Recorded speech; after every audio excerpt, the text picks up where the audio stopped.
Someone showed it to me, and I have to admit, I kind of laughed because, yes, I never met JD's mama and papa, but I do know and love the children that they raised. You know, his mom, his aunt and uncle, and they... What is she talking about? You're probably asking me. What clip are we starting with? Usha? When is Usha ever at the center of a controversy? Well, today, baby. And I'm going to give you the background here in a second. But I just wanted to tease that, like I said, an unfamiliar situation with the news cycle that Usha Vance is the topic of discussion because of something that Abdul El Sayed said.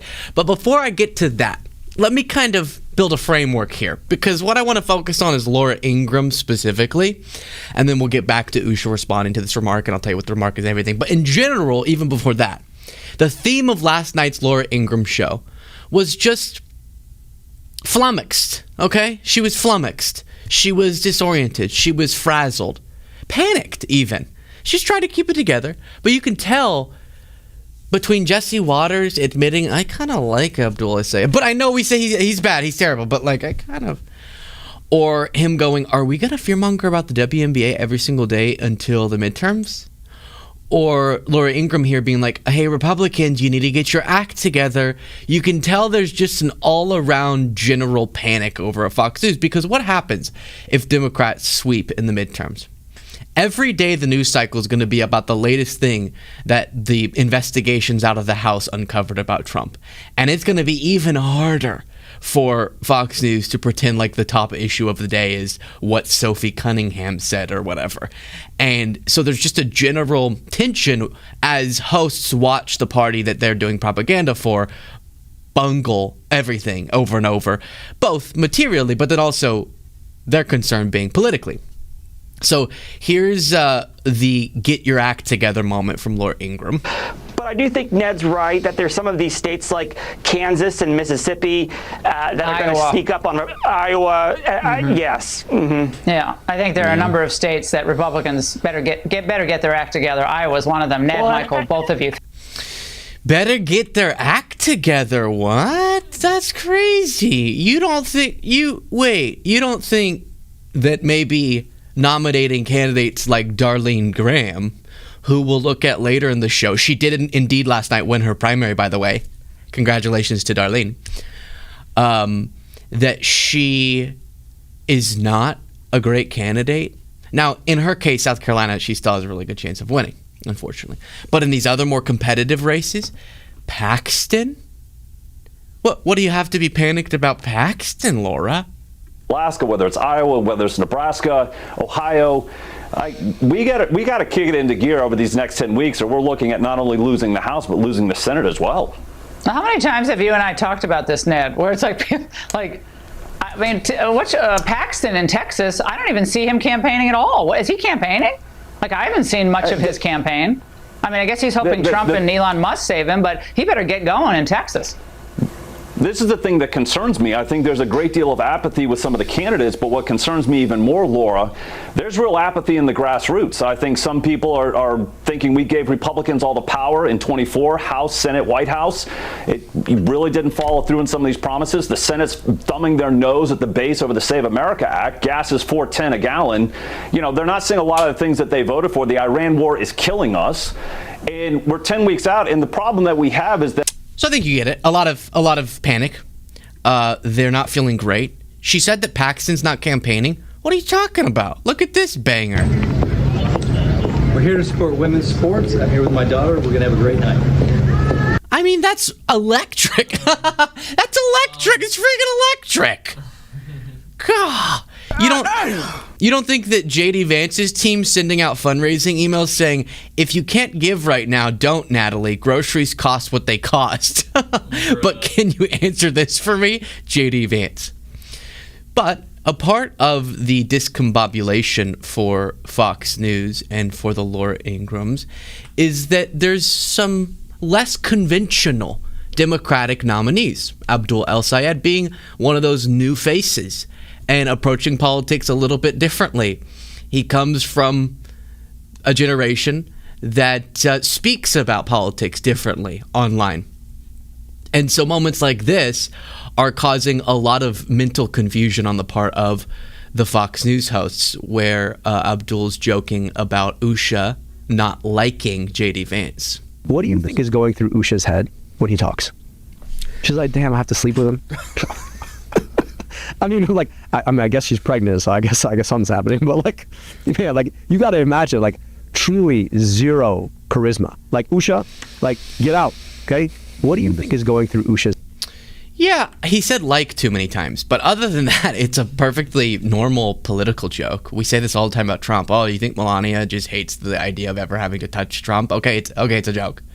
I'm pretty sure they make similar jokes about Democrats whenever they please, but that was so offensive to some of them, leading to Laura saying this. We're covering the fact that he has a big man spread there. Like, what is that all about? Close your legs. Yeah. Don't tell someone to close their legs. What are you looking at that for? Also, they made fun of Newsom for crossing his legs. Do you remember this?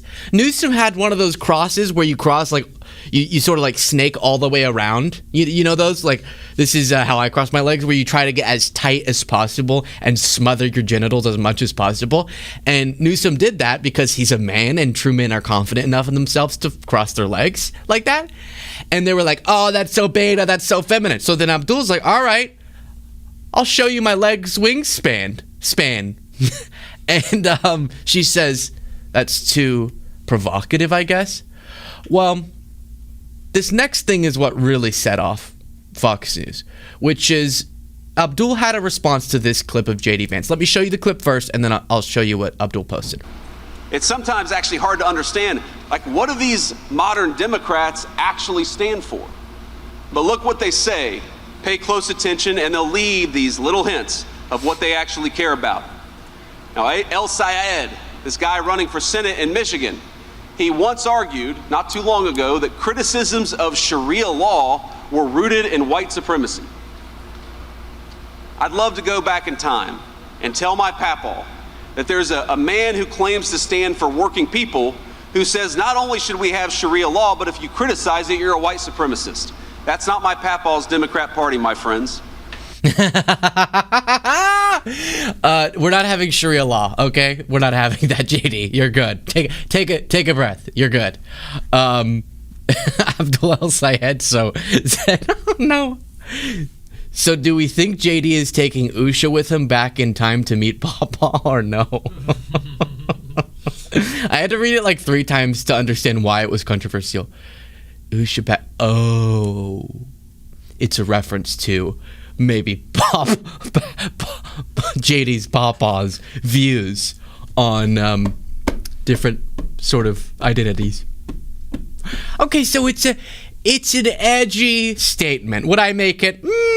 But I'm also a beta bitch. So Abdul, as you saw with his legs, is not. And he went there.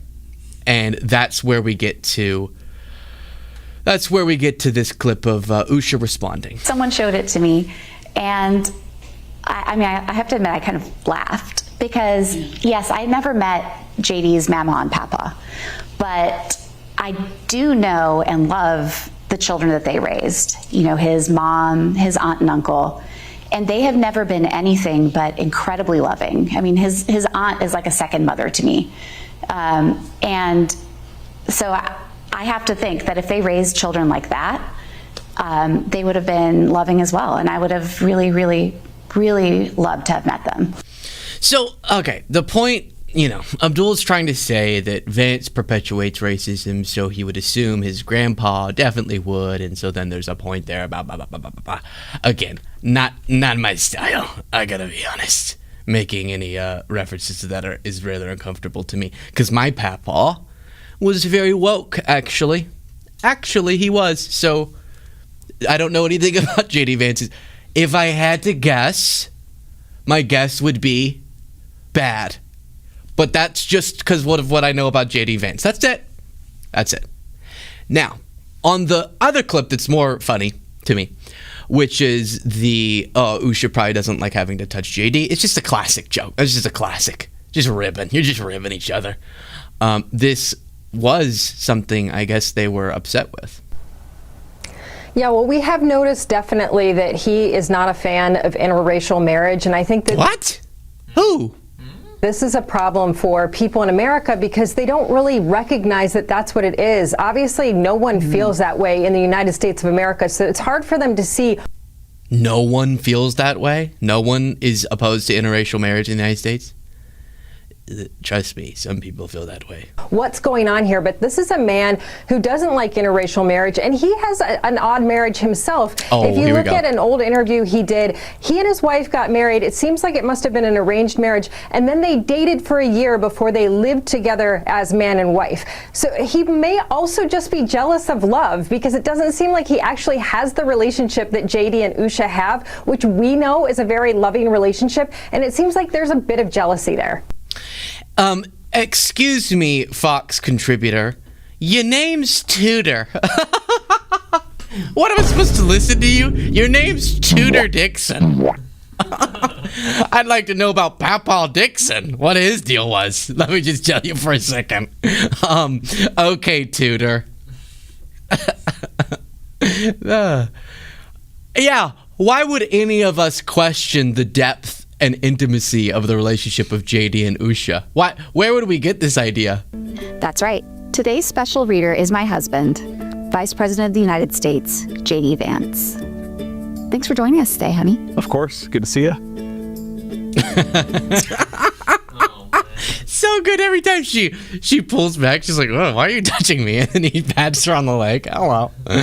Oh gosh, I had more sensuality with my middle school girlfriend when I was in middle school. To be clear, I was in middle school too. I was more charismatic when I was want to sitting. show some kids my penis. No, that's excuse me. I will not be defamed. That is me quoting Bobert's ex-husband. Not quoting, but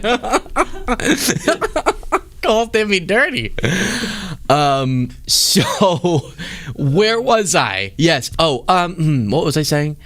I was gonna ultimately say, if we're being serious, there's nothing productive really politically about getting into the weeds of how good the relationship is or your speculative claims, but that's just the world we're in. You can't support Trump and then be outraged by stuff like that. Trump created this environment where politics has become much more casual, we'll say, at the very least. Okay, we made it through our first segment. We have so much more to talk about today. Luke Beasley, joined by producer Jaden and Cole. Thank you so much for being here. I'm very excited, but I'm also delirious. You know those moments where you go to sleep, but then your body goes, "Hey, buddy, wake up," at like the middle of the night, and then refuses to let you go back to sleep just long enough for the sun to rise and for you to feel how exhausted you are, but then you have to go to work. And so I feel completely loopy right now because I essentially did not sleep by my standards.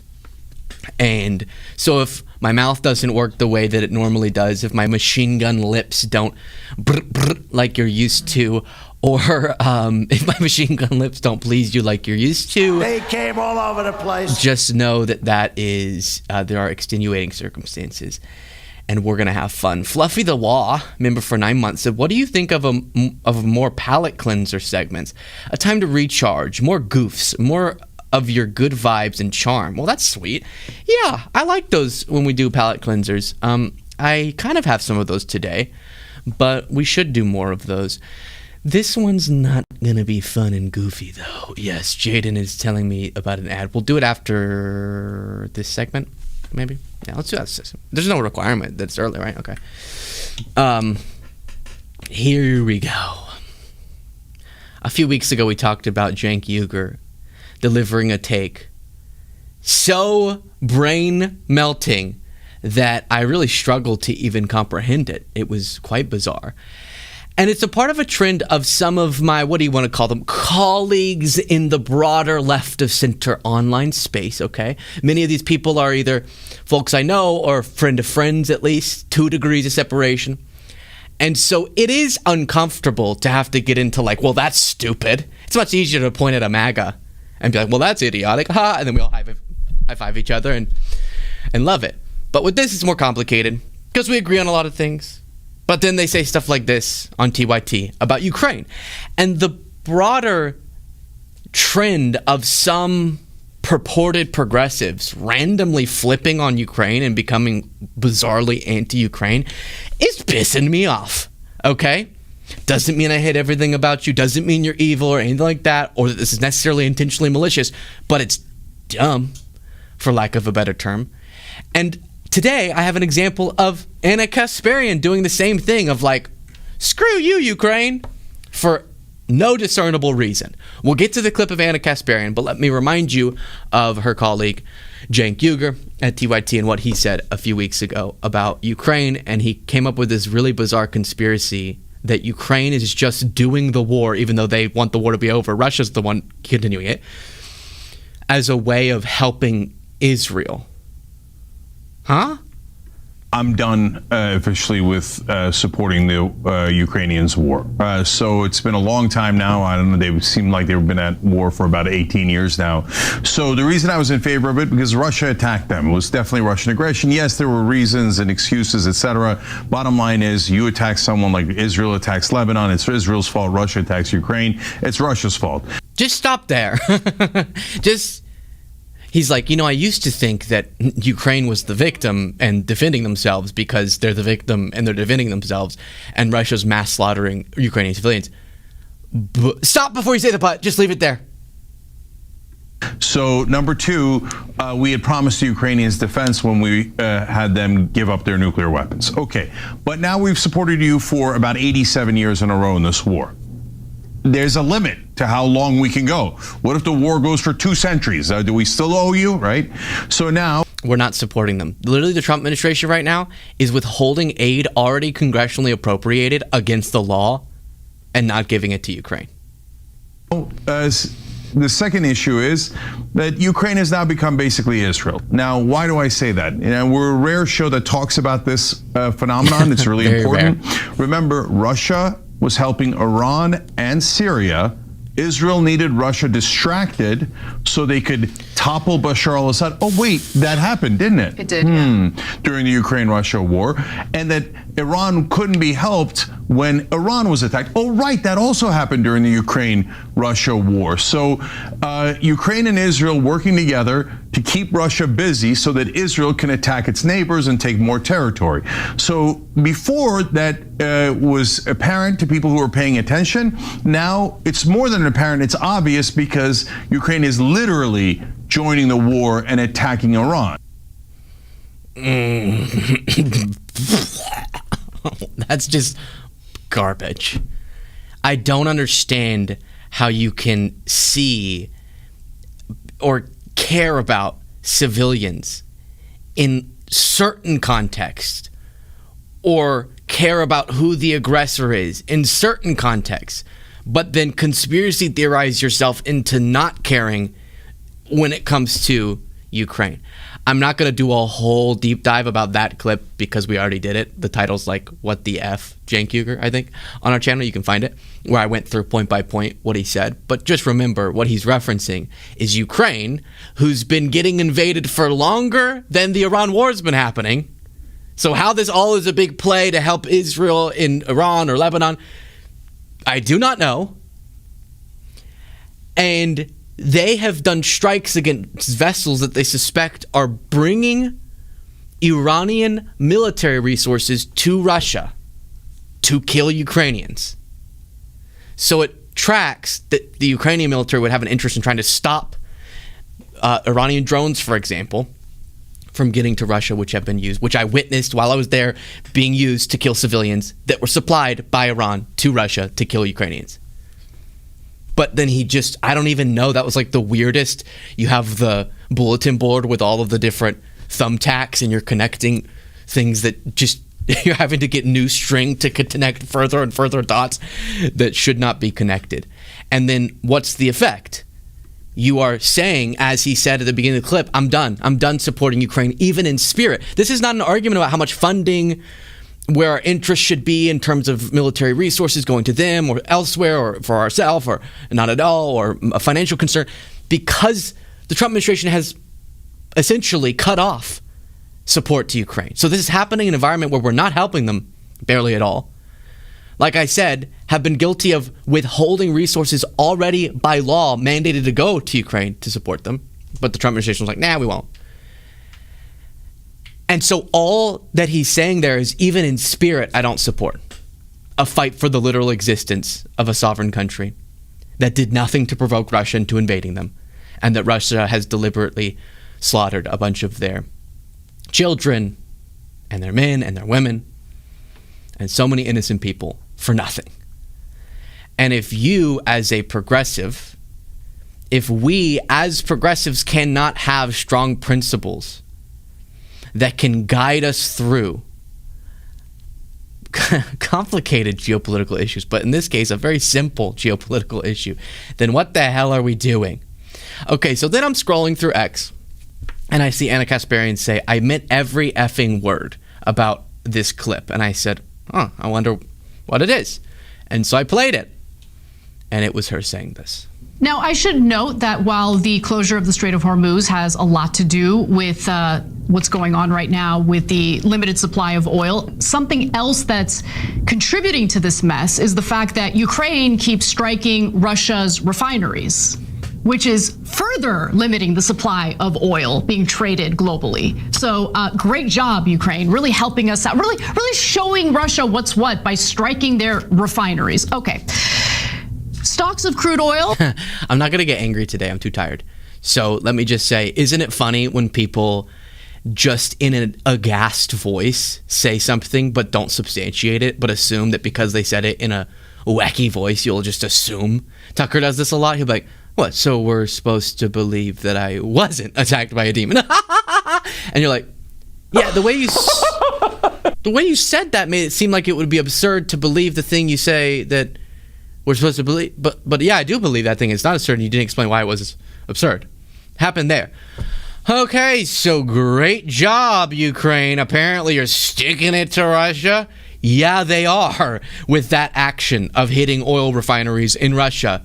Because do you know what that is necessary for making possible their continued invasion and killing of a bunch of people? Is their oil industry. That's the fuel, pun intended, that's the economic engine that allows for them to fund the war, afford the military resources, afford the ammunition, afford the troops, etc. And it has rocked the Kremlin finally as Ukraine has become more and more effective at hitting oil refineries. It's very specific to halt the ability for Russia to fund the war against Ukraine. It makes actually a lot of sense. Now, if you'll take that down, I'm glad that I was just going to say that, right? That kind of sums up the absurdity of it by itself. Wait, why would you be against? They're fighting for their life. They're fighting for their life for no reason. Like, there's no reason that Russia needs to do this. That the Russian government, to be specific, that Putin. But she made it seem like that's a big concern with oil prices right now. And so I just did a quick little search. And we're looking at, during peak strike times of these Ukrainian refinery hits, a 2 to 3, if you're being really extra generous, dollar increase in a barrel of oil. At the peak of the oil spike caused by the Strait of Hormuz closing, we're talking about $47 increases in the price of a barrel of oil. $2 to $3 when we're up to $50 increases is negligible. That is not something that you need to be pointing to as a source of our problem. That's like, none of us would have noticed that. Again, in a barrel of oil, not in your gallon of gas. And it's the $50 increase because of Trump's Iran war that is the problem, not $2 a barrel. And she didn't provide that context either. So again, I don't know what's going on. I don't know what's going on over at TYT on this particular issue. It's very bizarre, but I responded and said, what do you suggest Ukraine do? Just sit on their hands and let Russia keep massacring them? Let Russia's oil industry continue to fund the war machine? Hitting Russian oil refineries has been one of the most effective ways of hindering Russia's war effort. Nothing about what she said or Jen made any sense. And I would love if they see this and want to talk about it on our either show. Happy to. Again, I don't mean any ill will, but they seem to. They seem to against Ukrainians, who I can tell you on good authority, after being there and having much more attachment to this topic than they could ever dream of. This has nothing to do with like helping Israel take over land. If you understand the Zelensky-Netanyahu relationship, you would realize why that's even more absurd. They don't have a very good relationship. This is about them just trying to stay alive. That's all it is. And tomorrow, Russia could end the war. And that is the point. That is the point.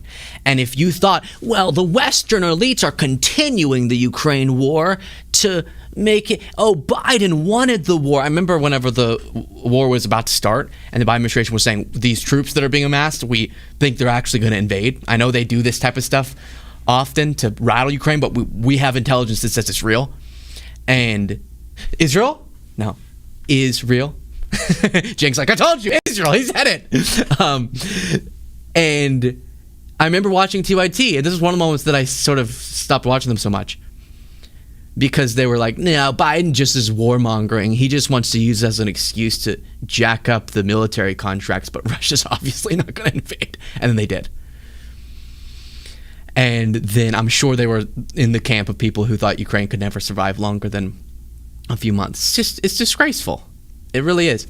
But my point in saying that is that it's more than just recently. I'm making this sound like a recent thing where all of a sudden they're being more overt now, but for a long time they've kind of had a bizarre outlook on Ukraine. But this is just a random thing while we're talking about Anna. I didn't realize she said this about Tucker's demon story. I definitely think that over the last 2.5 years, I've been able to identify the existence of evil that I didn't think existed. And that pushed me a little closer to my roots because I grew up Christian. I wouldn't say that I'm like a full-blown Christian again, but I'm now realizing that I've had some experiences too, which I haven't really talked about too much publicly, mostly because after, Tucker Carlson talked about his supernatural experience, people dunked on him, including myself, and I'm very embarrassed about that. Mine wasn't like, I got, attacked by demons. Mine was actually a very positive experience, and it made me very close to humanity, like understanding and appreciating people's humanity. I love that you are appreciating people's humanity. Ukrainians' humanity. But did she say she was embarrassed that she made fun of Tucker for his demon story?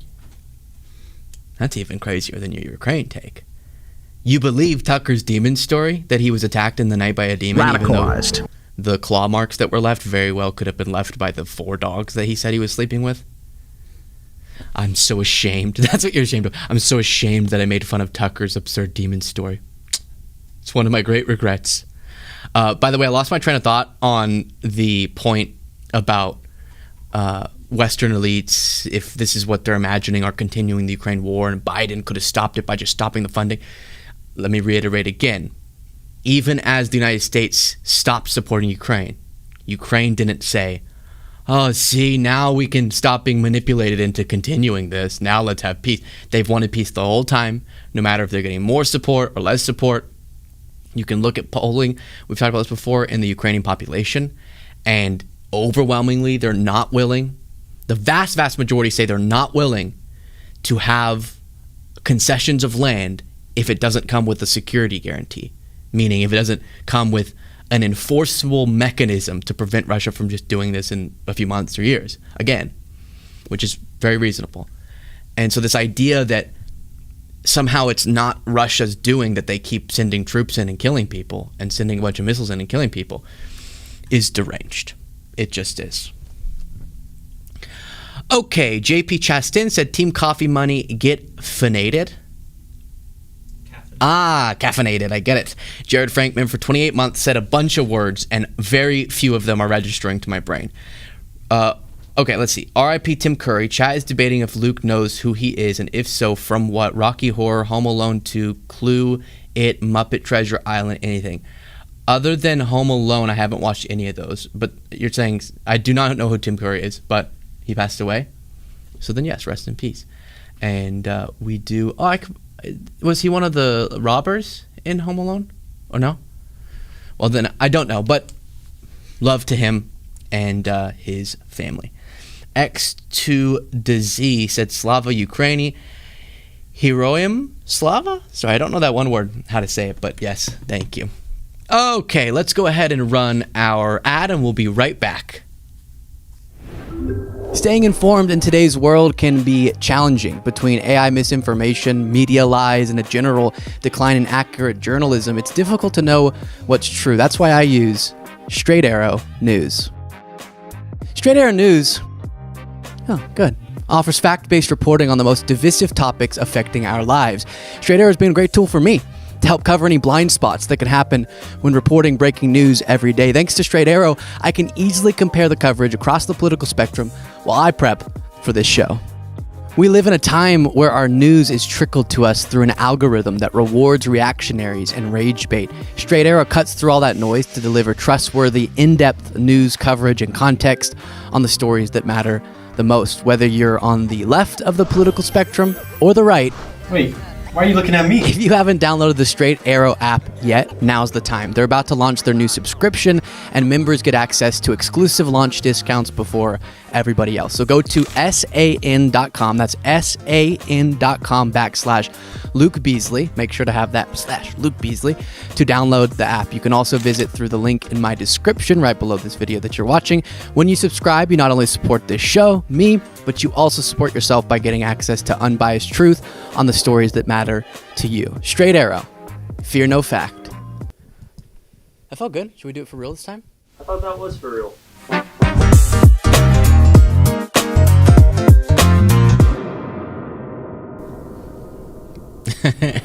When I first tried to record that ad, I said at the end, their slogan is fear no fact, right? Like, don't fear the facts, fear no fact.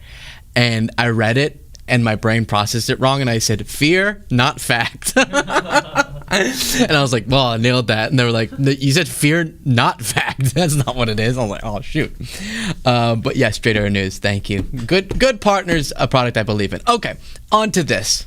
Try to provide value, you try to help. I think that the situation with Ossoff is very plain to anyone who's paying attention, okay? First of all, Natalie Harp gets paid by you, Bill, and me.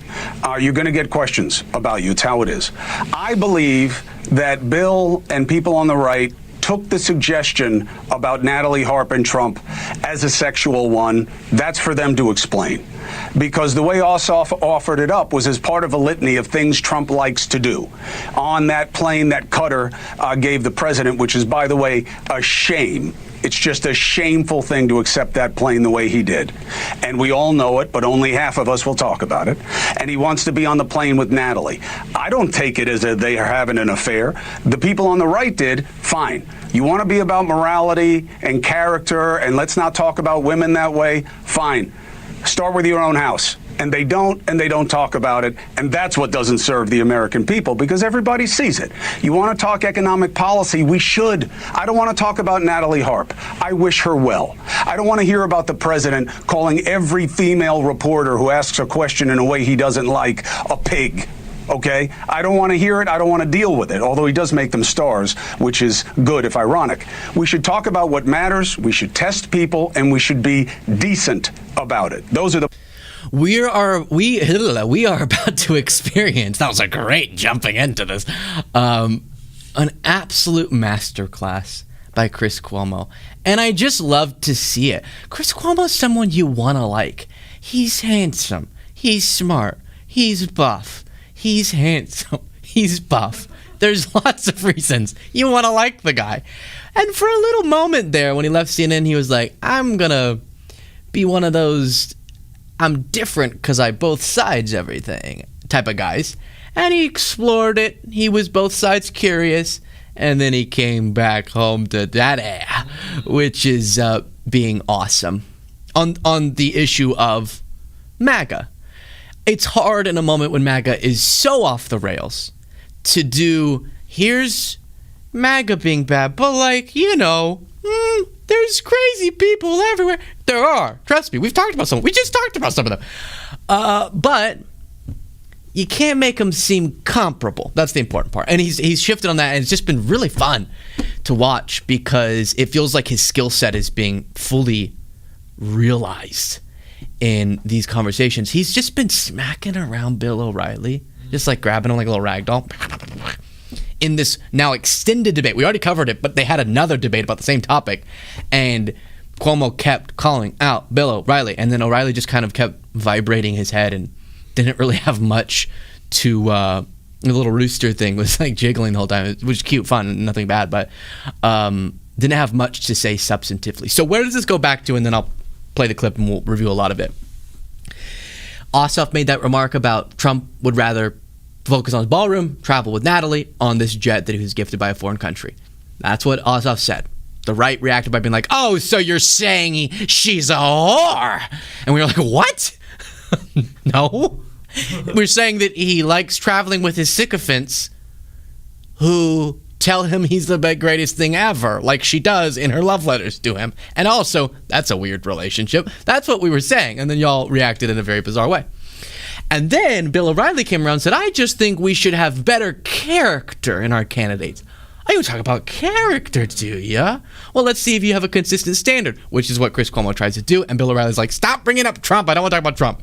But what was funny is because this is that original debate happened a few days ago, O'Reilly sent the network, News Nation, a compilation of clips of him criticizing Trump to prove that he's not being a hypocrite. And it's hysterical how this goes over. Watch. Boxes we should check. Okay. So, Bill, you don't need me in the middle of this. You guys go ahead. Yeah, all right. We can find funny. 2 Democrats, 2. And I did research all weekend. 2 that criticize Ossoff for what he said. David Brooks and David Axelrod. Brooks said this was an insinuation. Okay? So he disagrees with Chris. It was an insinuation, all right? Inflammatory, and it should not have been said.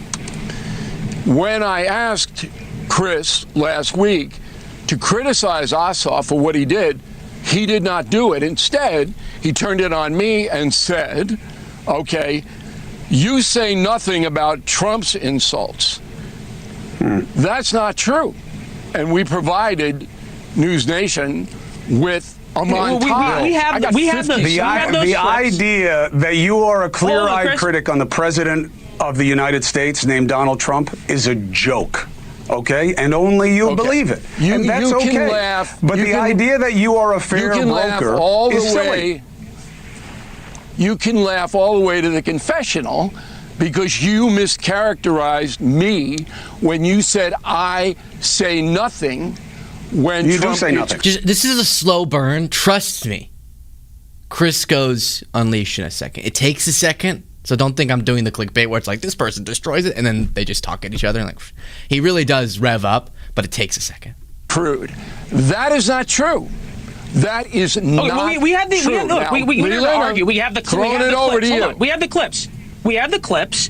We'll roll them, and then you guys can discuss, see what Chris thinks. Yes, take your cherry-picked clips, please. Bodied. Summing up, I think Donald Trump is now going to pivot to his... So again, these are the clips Bill O'Reilly dug up to prove he's not a hypocrite because he also calls out Trump with the same energy that he's called out Ossoff. Oh, what energy? Saying that because Ossoff said that, Bill O'Reilly would rather vote for mass murderer Putin than Ossoff. Okay? So that's what he said about Ossoff for going Trump travels with Natalie.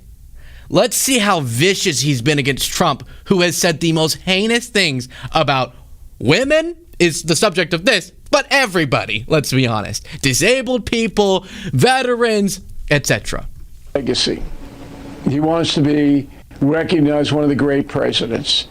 In order to make that happen, he's got to do 2 things. He's got to tamp down the controversial statements. Has to. I don't know if he can. Okay? And then he's got to tamp up and explain to we the people why he does what he's doing. I figure about 30% of MAGA people, no matter what Donald Trump does, they'll be fine with it. If it's a Great Depression, they'll be fine with it. You know, they just love him so much. It's a cult. I know for a fact that some very bad people are trying to exploit his campaign to disguise racial and social hatred. They're doing that. Donald Trump should loudly condemn those people and tone down some of his own inflammatory rhetoric. Just tell us what you want to do. So he had to go back to 2016 for one of these clips where he doesn't even look the same. That's how long ago it was. And where he goes, he should tamp it down. Okay? Ossoff's disgusting. He's a gutter sniper. Whatever that means. And I'd vote for Putin over him. Oh, you think I'm a hypocrite? Because the guy who says 10 zillion times worse things about anyone that he doesn't like, I haven't called out the same? Okay, here's a clip of me saying, I would prefer if Donald was a little bit nicer. That's not the same, Bill. No need to incite. To be clear, those are the clips that Bill. I didn't even know who that was. You call Ossoff a gutter snipe, and you get all angry. And you're never like that with Trump. You're like a little puppy. And look, that's okay. But you're going to go on your show, call me a Democrat. You're going to go on the radio show with that little bastard in the morning who lies about me, and you sit there smugly and laugh about it. And then you think that you're going to come on my show and be a fair broker? It's not what you are. You play in the pig pen with the MAGA people. That's what you do. And you watch them be ugly, and you're okay with it. That's demonstrably. What you do. Okay, so own it. See, you don't. You play in the pig pen. Yeah. He said you play in the pig pen. And he said you bring on that little bastard. I haven't seen Chris like this. Chris, this is doing something to me. I'm kidding. You don't care whether what you're saying is true or not. Oh, you're going to believe what you want to believe. You just said you go after the president. You didn't take a tone with him once. There's not one clip about what he said about Megyn Kelly. There's not one clip about what he just said about Kristen Holmes. There's nothing about Caitlin Collins. Clips. Why not? Why not? Why don't you deal with exactly what you're talking about with Ossoff? This isn't a telethon. I don't care if you have 50 clips. You do nothing but make content. You've been on TV for 500 years. That's not the point. The point is that even what you just provided, you have a gentility in talking about Trump because there's a deference. But you call me the Democrat. You say, I hate... Yes, that's all Bill is resorting to. Just like saying back to Chris, oh, so you think that I'm too... You think I have gentility? Without no mistake, it just means gentle. But he said it like it was a slur. Oh, so you're bringing gentility into this. Another... Oh, I bet you think gentility is a whore.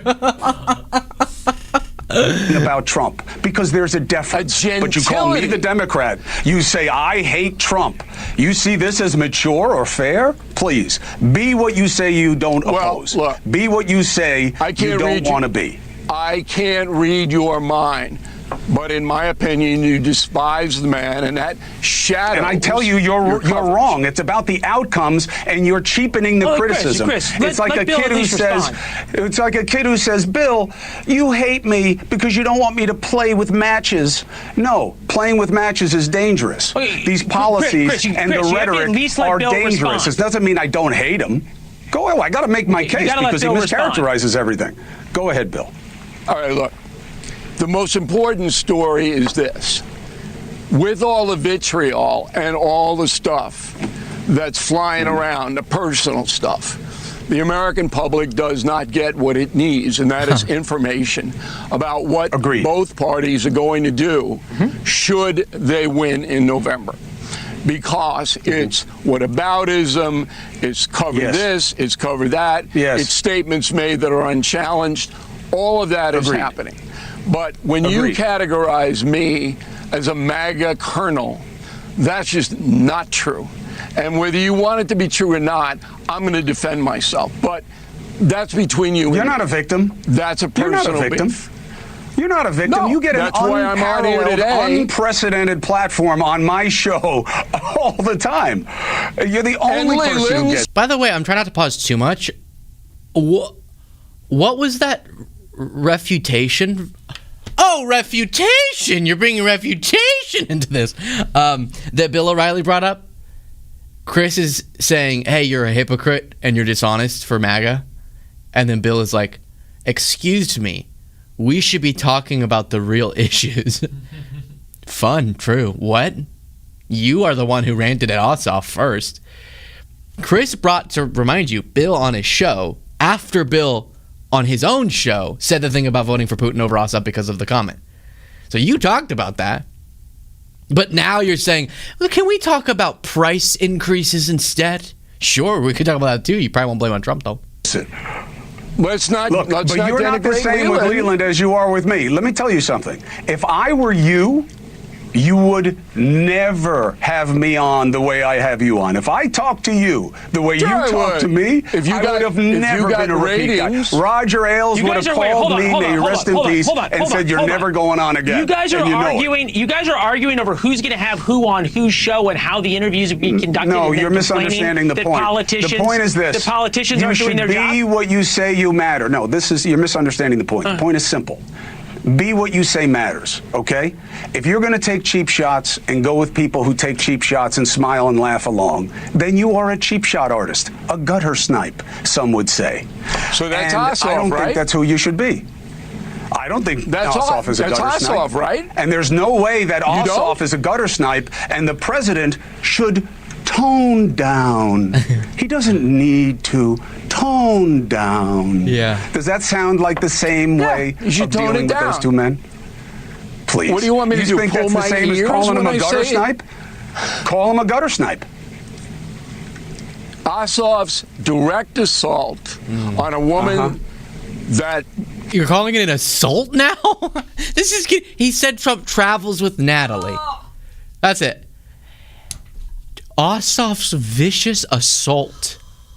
Give me a joke. Left Natalie bruised. Like it was vicious. What world are you in, sir? So that's your response when Ossoff says that. And then when Trump is like, quiet, piggy. Or blood was coming out of wherever of her. Or Rosie O'Donnell's a bunch of mean words. Or I like people who weren't captured. Or these fallen soldiers are suckers and losers. You say, I would tamp it down a little bit. That would be my advice. Ossoff's direct assault on a woman that does a good job, Natalie Harp, has put her life into a terrible position. She's got to have security and now. telling a reporter, shut up, piggy, doesn't hurt her? You don't think those women get threats? He does it all the time, and you say, I don't deal with that. We're talking, are we not talking about Natalie Harp or other women? We're talking about how you treat women in politics and political rhetoric. We're talking about how you should treat women in political rhetoric. I'm talking about Ossoff attacking Natalie because you don't want to deal with the other ones. That was the reason. That's my point. I don't have time to deal with the other ones. It's not a telethon. I do. This is the story. He doesn't have time to deal with Trump's character flaws, but a non-existent flaw of Ossoff he has time for. That's the best. I don't have time for that. I'm live every day for hours, but I don't have time. Which actually, you might be right. You don't have time to cover all of Trump's character flaws. That would take millions of years. And fine. Look, it's your responsibility. Look, here's the story. I have no beef. Here's the story. I have no beef with you attacking it's not about anybody. Beef. It's not about beef. If you have the facts to back it up. It's not about beef. Calling me a MAGA colonel, it's not about animus. That's bull. Look, you bring their case on a regular basis. You can call me a Democrat, it's okay. You can laugh with the little MAGA crowd who take shots at me that they'd never take to my face. That's laugh okay. At the little MAGA crowd. I don't know the MAGA crowd. Who's the little MAGA crowd? Oh, you don't? Who are they? You don't. I feel like follow me home? A therapy session or something. Who's the guy you go on the radio with? How would you describe that guy? He's like this big. He looks like a human big toe. Yeah, human big toe. Now we're talking about here's why I stuck up for you on that show. Yo, please. I stuck up for you. Let me tell you. Fellas. Let me tell you something. I've been listening Never to you now stick up for 10 anybody minutes. ever again. Look, here's all I'm saying. I can't figure out what you guys are arguing about. I know you can't, but that's okay. People at home will. The thing I'm saying is that Trump is getting a boost from this. Trump is getting a boost. Trump is getting a boost from this because we're not talking affordability. We're not talking what people are worried about, which, Leland, you do a... That was awesome. I know you don't understand what I'm saying, but the audience does. And then Bill goes, Leland! That was the epitome of the argument. Chris is like, well, let me explain it to you one more time. Like real intellectual. And then Bill O'Reilly's on the other side like, you're calling me a whore? You're calling Natalie a whore? I'm not a whore. Just shaking his finger. It's so good. Great job, Chris. So, I mean, how much more commentary can I add to that? Bill is obviously being hypocritical. This is just ridiculous. And we have fun with it, but it infuriates me. And Leland, how do you not know what the point was after all of that? I feel like y'all are in a therapy session. No, Chris is going to keep trying to repeat his point until it gets through that thick skull of Bill O'Reilly's, okay? He's just had... If O'Reilly would be honest, this conversation would last 2 seconds. It's easy. But he's not. And he's being a hypocrite. And it's dishonest. And that's infuriating. Because I've said it once, I'll say it millions more times. We can have a healthy democratic process and discourse and political debate if all relevant actors are doing so in good faith. Approaching it honestly, genuinely, as James Carville says. And we can hate each other's views, we can be angry at each other, but if we're all being honest about what we believe, and then we just grapple it out, that's democracy. When things fall apart is when people in the discussion are not being honest and are not holding consistent standards, because then there's no way that we can put together the puzzle pieces of democracy, because you keep breaking your puzzle pieces. CJNYCB says about the TYT anti-Ukraine segment, in my honest opinion, YouTubers start selling out when they get mortgages, kids, etc. You'll never need to sell out to because your show is actually fun. Thank you. Well, I have a mortgage. And I hope to have kids. I see what you mean, though. Sometimes people start under financial pressure, cutting more corners morally in this space to fulfill those financial needs. I don't think necessarily. I think people who don't have mortgages or kids are, in many cases, just as likely to be dishonest. But I appreciate you saying that I'll never need to sell out. Because it's fun. That's a great reason to not sell, because we're having fun. Why would I want to ruin that with selling out? And also because of my morals. But thank you. Let's look at this, shall we? We all knew her so well. I knew her a little bit. She wasn't a very political person. She really liked me, I will tell you. But she also wanted to stay very, she was of the opinion, the 50%, who needs to lose. I don't think it's 50. I think it's probably 20% of the fans, okay, not 50. But she was a great person, and she was just a nice person. I liked her a lot. And I thought it was a natural thing to lower the flag. So, of course, Trump is talking about the now late Dolly Parton, an icon, and one of the rare figures in the world right now who everyone likes. Like, that's crazy for modern American politics, where almost every single unanimous love, an outpouring of love. And I think that speaks to who she was and her career, and it's very sad that she passed away. And I knew that there was no way Trump was going to be able to eulogize her without making it about himself. And what's one of the first things he says in that clip? She liked me. Why do you bring yourself into everything? At Lindsey Graham's funeral, that eulogy, even with someone who was supposedly his best friend, he could not muster anything authentic. And then at a rally recently, he was like, I crushed Lindsey in South Carolina whenever we were competing against each other. Or I got more votes than him in my presidential race compared to his Senate race. What is happening in someone's brain and their heart that they can't? In Lindsay's case, somebody they considered a close friend can't just focus on the passing and the positive things. And then in Dolly Parton's case, can't avoid, even with someone he did not have a close relationship with. And I won't even speculate on what she thought of him. I don't even need to engage in that.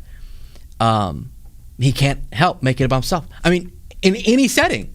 You remember 9/11? Was it the day of or shortly in the aftermath of 9/11? Trump was on the TV show and was like, somebody told me now I have the tallest building. that was the tallest, and now I do, which wasn't even correct. But that was even in his head is wild. People should look into if he was the person who did the inside job. No, of course not.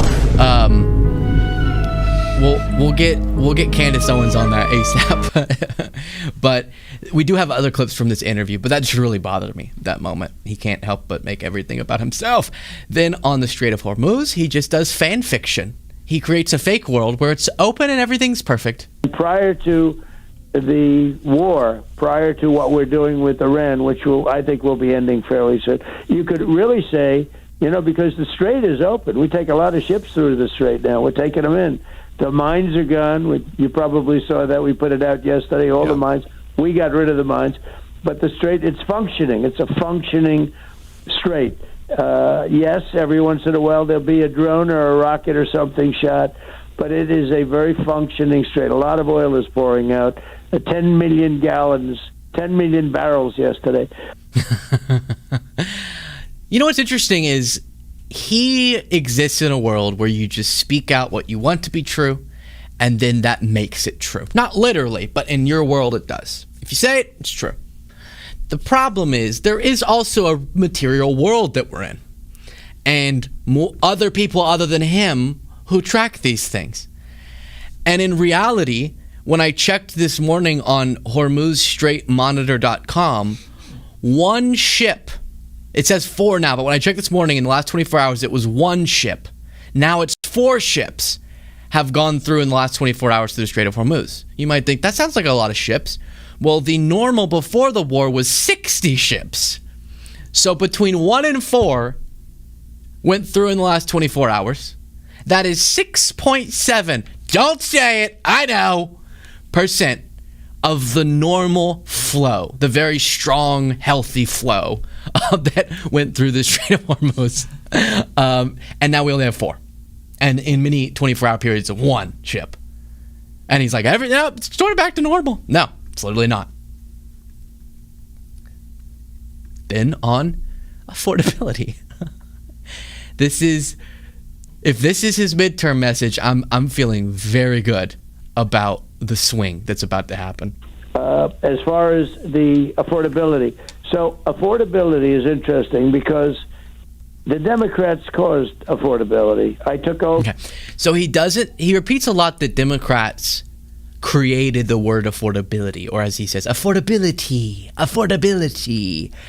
that they made up that word to attack him. And of course, that's absurd. It's just a word that we use a lot and that Trump used in his 2024 campaign. But there, he knows so little. He knows as little about the word affordability as groceries. You remember he was like, groceries, it's an old-fashioned word. Everyone started talking about groceries. And this is things like bacon, lettuce, tomato.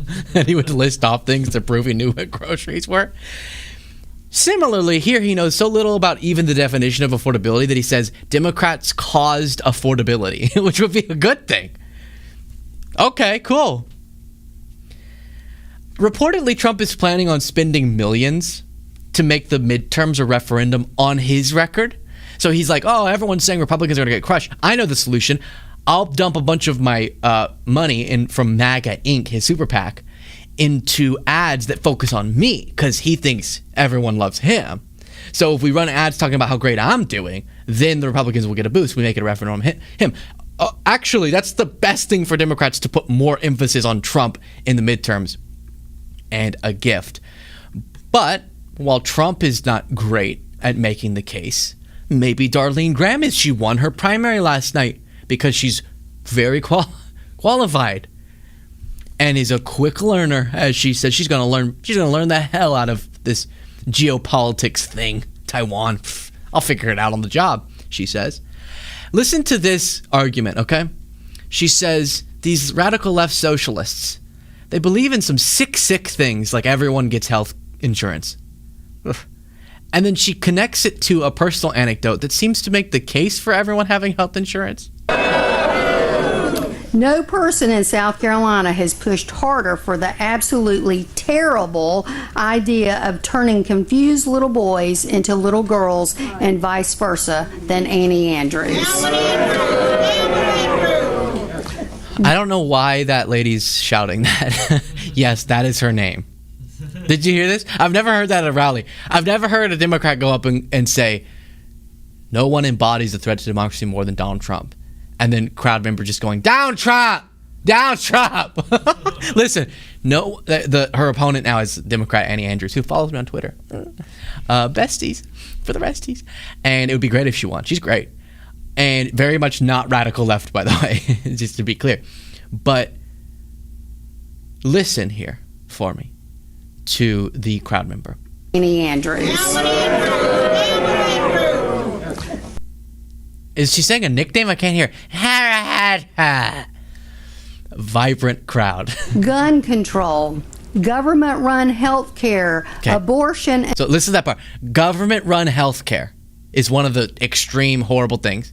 Of course, it would not be government-run health care. It would be Medicare, which is insurance. So it's not like the government then has to run every single hospital, but you make sure that every person has health insurance. And yes, that would be funded through our tax dollars. Okay. Like Medicare, which everyone in that, I bet you by the sound of the voice of that lady, she likes Medicare. Annie Andrews, Medicare, screw Medicare. I don't know, I'm just saying stuff. But she says that's one of the extreme things. And then listen to the anecdote she gets to mere moments later. Gun control, government-run health care, abortion until the moment of birth, bad idea after bad idea. Annie Andrews backs them all. I have a different background and vision for our state. I'm a hard worker with a servant's heart. I grew up in the back of a bar and liquor store in one room in central South Carolina. My parents worked long, hard hours to make ends meet. We didn't take vacations. If they were sick, they had to get up and go to work because the doors weren't open, we weren't making money. My mother passed away when I was 11 and my father just over a year later. For the past 30 years, I've worked hard for the people of South Carolina. Wait, I thought you said, what a wild way to segue. She believes in extreme things like universal health care, see? Not me, because I remember both of my parents died when I was young, and they weren't able to take off time when they were sick because they couldn't afford it. I think they should have had health insurance paid for by the government. I think that's a great case for it, actually, Darlene. That's so bonkers. Those are the people we want to help. You're like, I come from a different background, and then you tell a story about the exact people that Annie Andrews wants to help, and you're like, and you know what? I wouldn't have helped them at all. If I had been a senator back when my parents were suffering, I would not have supported them a bit. By the way, she said abortion up to the moment of birth. Literally a made-up thing. That's bullshit.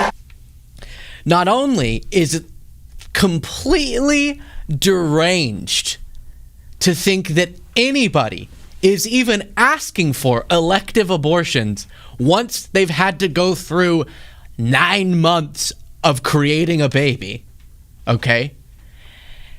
And then to think that there's any doctors that would ever do that. And then to think any Democrat supports that. The only time you have quote-unquote abortions really late is because of some medical crisis. That's it. All of the elective abortions are happening early. You're making stuff up, Darlene, and you're letting me down. Okay, so Darlene's not doing it for us. Darlene's not going to help Republicans in the midterms, it doesn't seem. Trump's not, based on his Democrats' created affordability. That sounds good. But maybe imagery like this of Greg Abbott chopping meat powerfully could help Republicans. It was a little place called Hamburg. That's probably copyright, but look at this. Yeah. That's right. You want a governor. You want a man, frankly, who can handle meat. Who a big chunk of meat doesn't scare him. Not like these betas Tallarico. This is what you need, right? That's what you need. Okay, so maybe not Greg Abbott, but maybe Vivek will give a little energy in his videos, his PR. For the Republican Party. Let's see. Hey Vivek, what's your favorite ice cream flavor? To tell you the truth, orange sherbet. I've been having it since I was in grade school. I used to go to UDF in Sharonville with my dad. After we'd get a haircut, we'd go for a walk in Sharon Woods, end up at that UDF right off Route 42, throwback right here in Zanesville. Hey Vivek, what's your favorite ice cream flavor? To tell you Let me just... what's your favorite ice cream flavor? I just looked it up to make sure I'm not going crazy, and he says orange sherbet. I think he means sherbet. But then I looked it up to confirm sherbet's not ice cream. Oh. What's your favorite ice cream? Well, I like the ice cream of a pedophile. What kind of ice cream do I like? I like the ice cream that people eat right before diddling children. That's what Vivek just said. Let's be honest. Orange sherbet. Okay, please listen to that one more time and hear it that way this time, okay?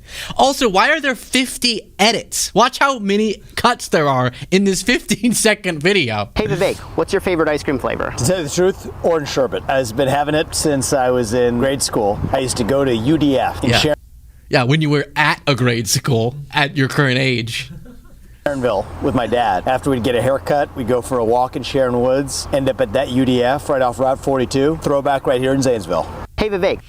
Why were there so many cuts? Can he not? He's like he's very good at speaking. I can compliment him on that. Typically, he's really, really good at communicating. He's a very good. Why do they need that many edits? Orange sherbet. Not even ice cream. By the way, I'm kidding, of course. I like the flavor orange. I like sherbet. Sure, I like bird. Classic. No. You don't find that on a different show. Zingers like that. And this might shock you, but I didn't even think of that before the show. Okay. I don't know if Vivek's gonna help either, but I love the idea of someone walking up to a counter and saying, do y'all have my favorite ice cream flavor? And they're like, this is a sherbet stand. And they're like, oh yeah, that's good because it's orange sherbet. And the person just going, pedophile. Okay, back to the Trump interview. What is this? Rest here because the speculation is crazy. The CIA director, ours, is in Russia. Rumors are saying Putin is going to test NATO resolve, all the way to speculation that is crazy. He's going to strike England, all the way to this is maybe the U.S. telling them about the Iranian sanctions, saying we're serious about them. Can you tell me why our CIA director flew in the middle of the night to meet with the Russians? Well, none of the above. He's there on, very sort of semi-routine. I hate to disappoint people. We would like to see the war with Ukraine end. That's a war would have never started Glenn, if I were president. Yeah, of course. I don't need to hear that whole shtick again. It never would have started because I could have ended it. But I'm the president now and I can't. So John Ratcliffe, the CIA director, went on a secret trip to Russia, and that got disclosed. And people are saying, why? Rarely does the director of the CIA go to Russia, in case you're not familiar. That's very rare. And he did. And Trump says it's semi-routine. Feels like there must be something. But then when we get some information, like the Hormuz letter, Was that always an outlet? They must have been like, yes, we're getting so much more name rec lately. Breaking, Russian officials have briefed Iran that the CIA director Ratcliffe's Moscow visit delivered a message with the U.S. asking Moscow to press Iran into reopening the Strait of Hormuz. Tim Miller says, our CIA director flew to Russia to beg them to ask Iran to open the strait, and they said no. Will the humiliations ever cease? Is that gonna, how would that work? Why would Russia do that? Just because you go over there in person? Please, will you get Iran to quit it? No, I will not. No, it's not terrible. I am Vladimir Putin. That was good. I guess I'll just only say his name. That's the only thing I can do in the accent. Schult said, Luke, please go to Rocky Horror this Halloween. You'll love it. Irinos Thymer sent 10 gifted memberships. Thank you so much. Laura Amet said, hi, community. I'm part of a fundraiser for Muttstock this Saturday, and I was hoping maybe you'd shout it out and some of our wonderful community would donate. I'd post my email for anyone interested. Absolutely. Shout out. I don't know what that is, but shout out Muttstock this Saturday, and she'll give you more information in the chat. Nick Schumann said, holy 18 months. Thanks, Luke, for all the incredible content over the years. Thank you so much. And then Aaron, I see, Ostheimer, thank you. They gave me how to say it. Man, for 11 months. I appreciate it. Said, all gifted memberships in memory of two of my favorite stars. Don't dream it, be it. Jolene. Absolutely. And then thank you for the super chat, NYKY Diamond. And then I missed one earlier, which was from Jaina saying Putin would not stop after they'd get Ukraine. And once they hit NATO soil, I dread to think of what could happen and how China might react as well. Now, for this. Your question. Okay, my question is, what is something about you that nobody knows, other than the people that are close to you? I don't know. Are you a funny person or are you a boring person? I don't think people realize that I am silly. I'm funny, I think. From the scale of 1 to 10. Well, because when I'm out at the podium, I'm like getting after it. But I'm not like that in real life. So, you know, you just have to get to know me to know the real me. She's actually a total dork. Why are you the way that you are? Stop it. No, wait for a second. Stop it. I have an interesting report. The title, it clickbaited me a little bit, but it is a fascinating report about Levitt's plans. And in it, a really scary revelation was brought to my attention. And it's not just to be with her kids. She actually has a career plan that we'll get to. But remember, Trump was talking like Levitt's abandoning him altogether. And our press secretary, a mother of two, and well, she decided she loved her children more than she loved Donald Trump. I'm very upset about this. She has to go home and spend time with her children. That does happen on occasion with some. Not with me, though. I never did that. So lame. And then he's been saying it over and over and over and over again, that same, she likes her kids more than me. Who has done an unbelievable job. It's so sad. You know, you meet people and you love people, but her name is Caroline.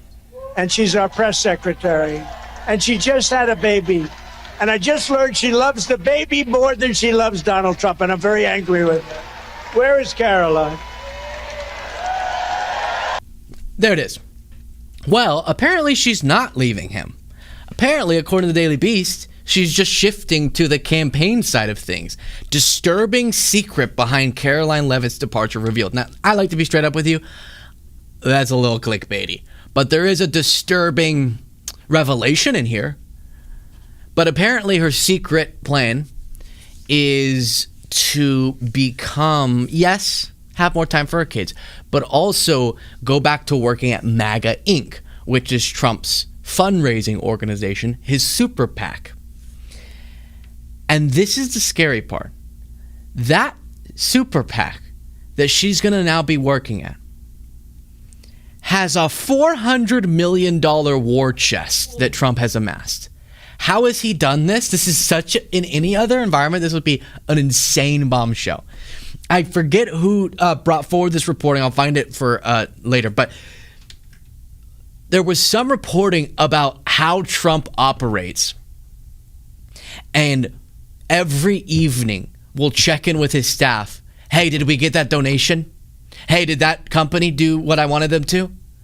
And that's another example of his corruption, where there's this like one-to-one, oh, you want something?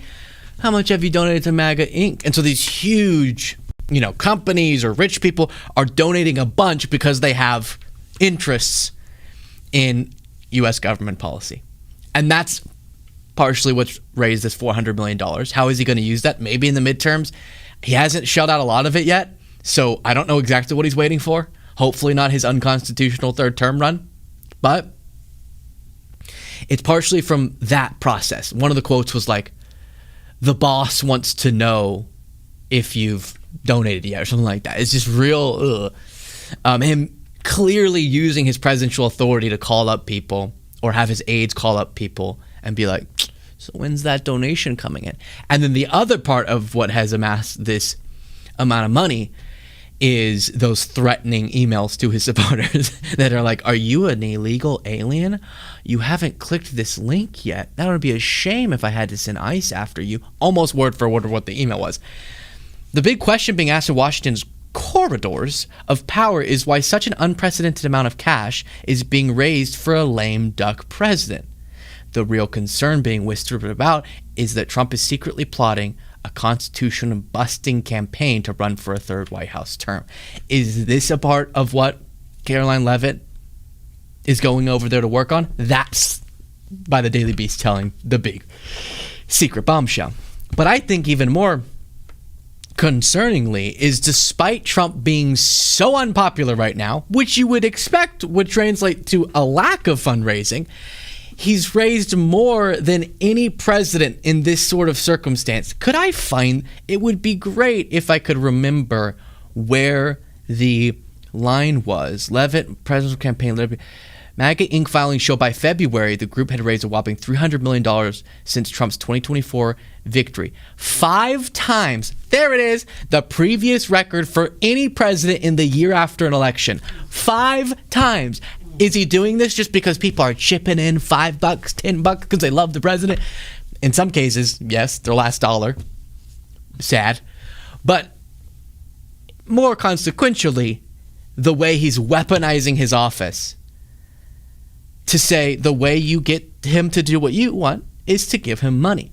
That can be through, UAE officials facilitating a huge investment in World Liberty Financial. That can be buying up a bunch of his crypto coin.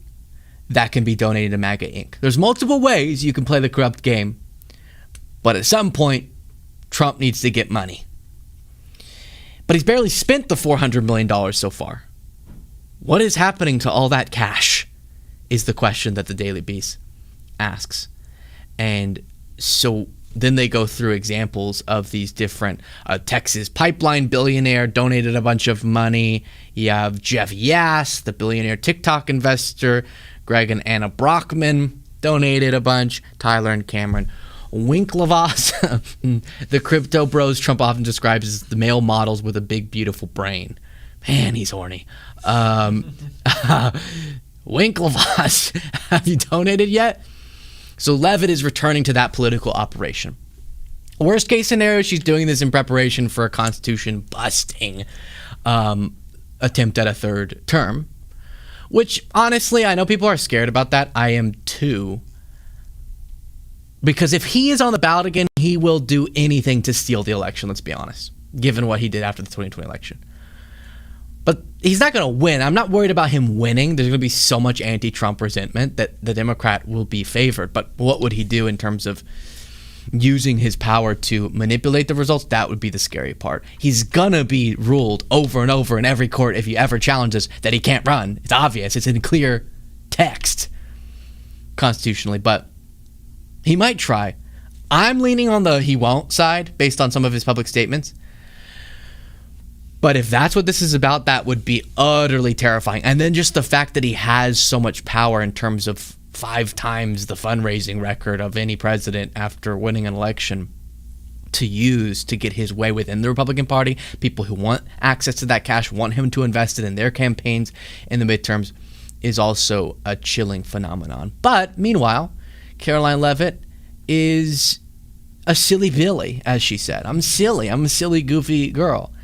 And one of the ways that she's sort of a silly, goofy, fun person is that her 60-year-old wealthy husband bought her, I guess for her birthday, some nice gifts that she showed off in a time when people are pissed at the Trump administration for the cost of living. And it was a bunch of Louis Vuitton bags, or boxes.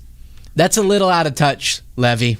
A little bit out of touch. She'd be like, look at my 60-year-old rich husband bought me a bunch of Louis Vuitton.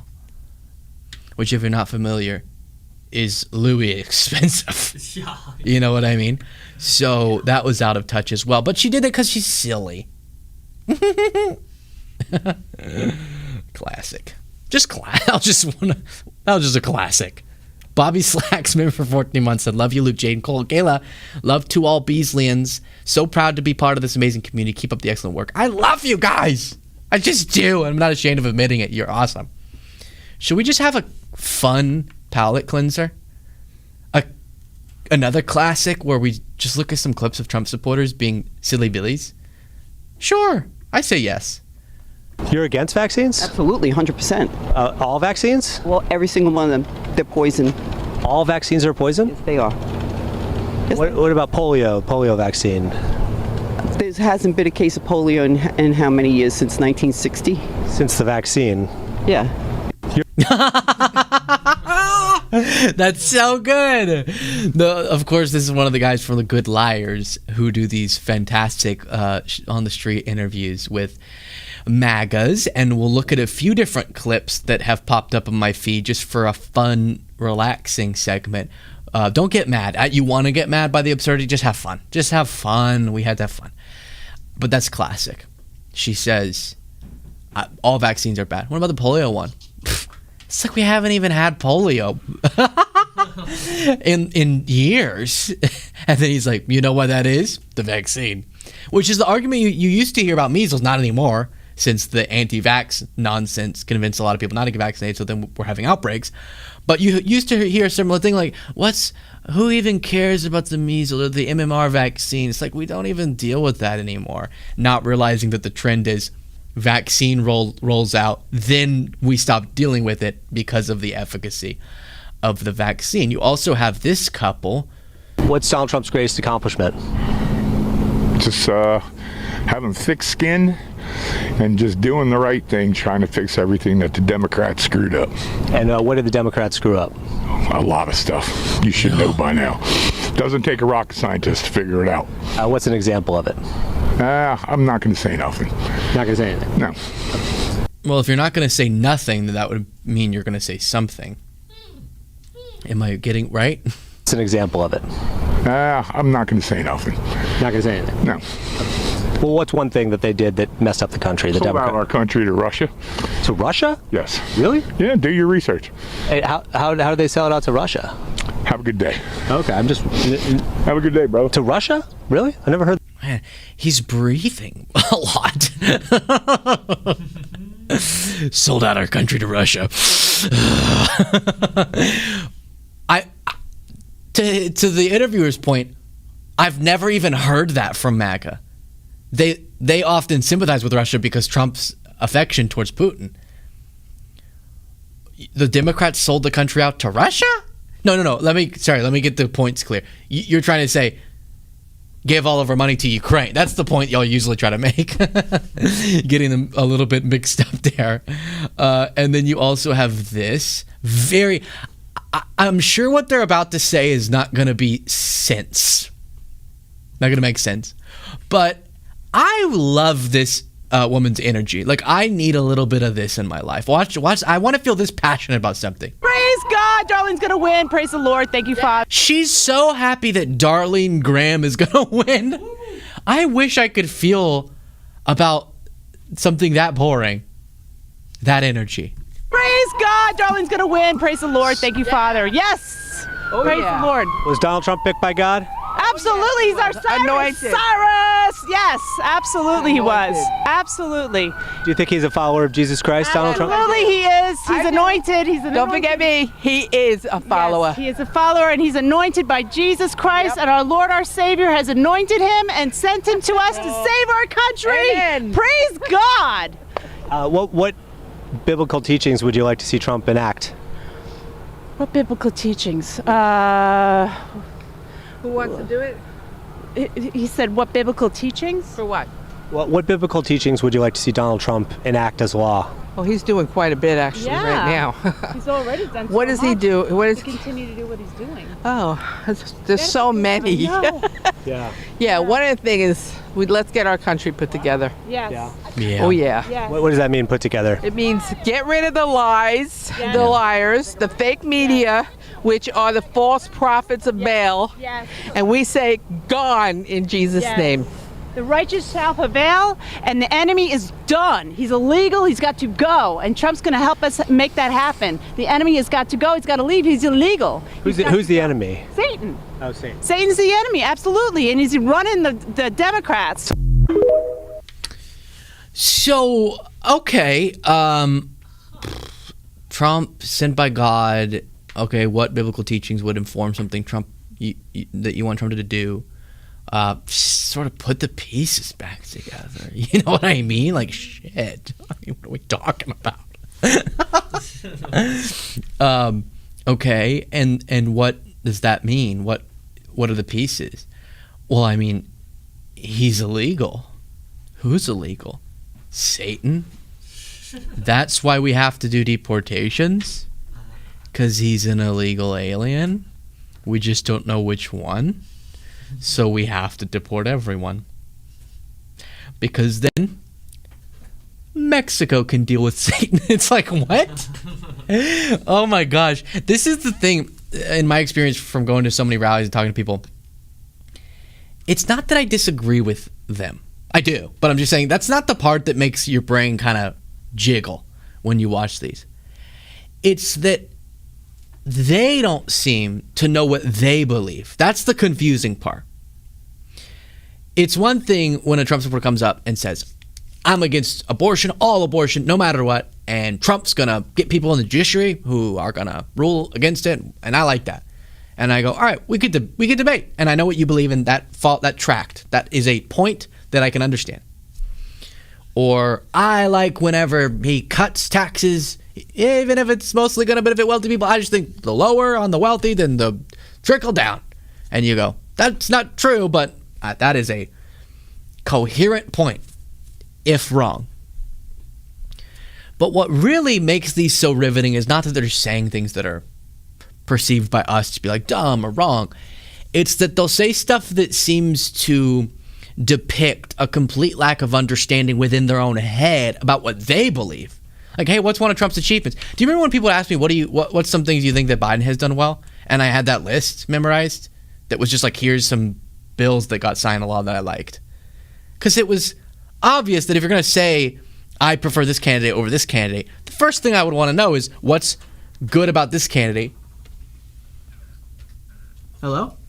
Yeah, Jaden around? Yes. Jaden is. We're in the middle of a live show. Oh, okay. Anything urgent? I'm the landlord. I'm going to send him an email. Okay. Oh, great. Thank you. Thank you. Sorry about No problem. No worries. Thank you. That scared me. I know Kayla's out of town. And I know y'all are in front of me. And we're the only people who have keys. So it scared me. Imagine I got like arrested right in front of you. That'd be cool. On the show. That'd be cool. Yeah, it's, oh my gosh, that's really gonna throw an MFR off. Let's see. They don't know it. Yeah, like they seem to be saying stuff, and you go, do you know what you believe? Oh, what I was saying was, the first thing you want to know is what's good about this candidate, and then what you don't like about the other one. You got to have some things. So it's not a threatening question, like, what do you think Trump has done well? And the guy's like, don't be asking me that. Ugh. What? What are you thinking whenever you're saying you like him? You have to just tell me. It's okay. I might disagree, but you can tell me. But then, or that. Oh, I mean, he's doing the stuff with getting the lies out. How on earth is that the first thing you think of? What? And then the last great example of this is this lady who was asked why you support him. So Donald Trump, he's been in office now a year and a half. What's Donald Trump's greatest accomplishment in his first year and a half? Trump's done a lot of things. Number one, a lot that people don't realize, he got our country back, because we've been under the reign of Great Britain the last 125 years. They destroyed the evidence. What? Wait, what? We've been under the reign of Great Britain for the last 125... Charles come here. He thought that he was going to manipulate Donald Trump. And Trump went along with him because that's who he is. But that's what the 250 years was really about. Wait a second. Was we got our... Sorry. It's so we've been... It's there. The truth's there for the people. We've been under control for the last 125 years by Great Britain? Even though we've got, the strongest army in the world and all that stuff? It's true. The truth is that... Where did you see this? Where did you see this? You just going to have to research just like I did. You're going to have to. That's the other funny thing. Is people, what the hell was that? If you get asked, where do you get your news? It's fine. You can say, oh, I scroll Twitter, and then I look at... And then if you make an effort to look at more... I go to Straight Arrow News. This is TikTok. Look at the Associated Press, read the New York Times. I watch mainstream outlets, NBC, CNN, MS Now. I read Reuters. Like, you could list off some things. The other quintessentially MAGA response to where did you get that is to be like, how dare you? Nowhere. I've asked so many times, what outlet do you go to for your news? I'm like, I don't trust the outlets for my news. Okay, so then what is it? Like looking on Facebook? Not an insult, just asking. I get a lot of news from scrolling X and then try to make sure that I have a stronger foundation of information, but tons of things I come across is on X. So you say, it's okay, Facebook, where? And they're like, no, I don't trust anybody. But I also trust that I saw somewhere that Great Britain has been running the United States. Well, why are you so averse to saying where you get your news from and where you get these ideas from? I researched. Where? You just Googled who controls the U.S. and the UK popped up? Maybe you accidentally said who used to? And then that's why it confused you? But I've maybe heard that one time at a rally. I think I heard someone else say, we never actually fully detached and we're under the crown right now. And I'd be like, what does that mean? We're under it. We're just under it. You can't get around that. But 250 years was whenever they said we could not be under it anymore. It's like, you do know we're a much more powerful country than the UK now. You know that, right? That would be a very strange thing. There's no mechanism that they could do that. But whatever, have fun with it. I don't care. Have fun. Casey Malek sent a super chat and said, for your Louis Button swag. Okay. We'll go get some Louis Vuitton with the $2. We're going to go crazy. I appreciate it. Trevor Starr in Hollywood said, Luke, you not knowing Tim Curry and Rocky Horror makes me question the validity of your gay card. R.I.P. Tim/Frankie. Yes, R.I.P. love. And many a time has my card been questioned. And it doesn't bother me. It doesn't bother me. But there's one particular area where I think you'd say, oh, you got it. Pride parades. What were you thinking? M. Hook's never been to a pride parade, I don't think. Have I? I should go. I feel like that would be... We make the parade in here every day. M. Hooks became a member. Thank you so much. Uncommonly Common Sense said, I got algoed. No notifications, just tuning in. It drives me bonkers. People will click subscribe. They'll click the notification bell. They'll watch every single live stream. And still sometimes YouTube are like, they probably don't want to know when they go live. Laura Amet says, Muttstock is a charity rescue that helps the pets that are affected by domestic violence, homelessness, etc. Incredible. Nat Broth said, are you okay? That scared me too. How did he get in?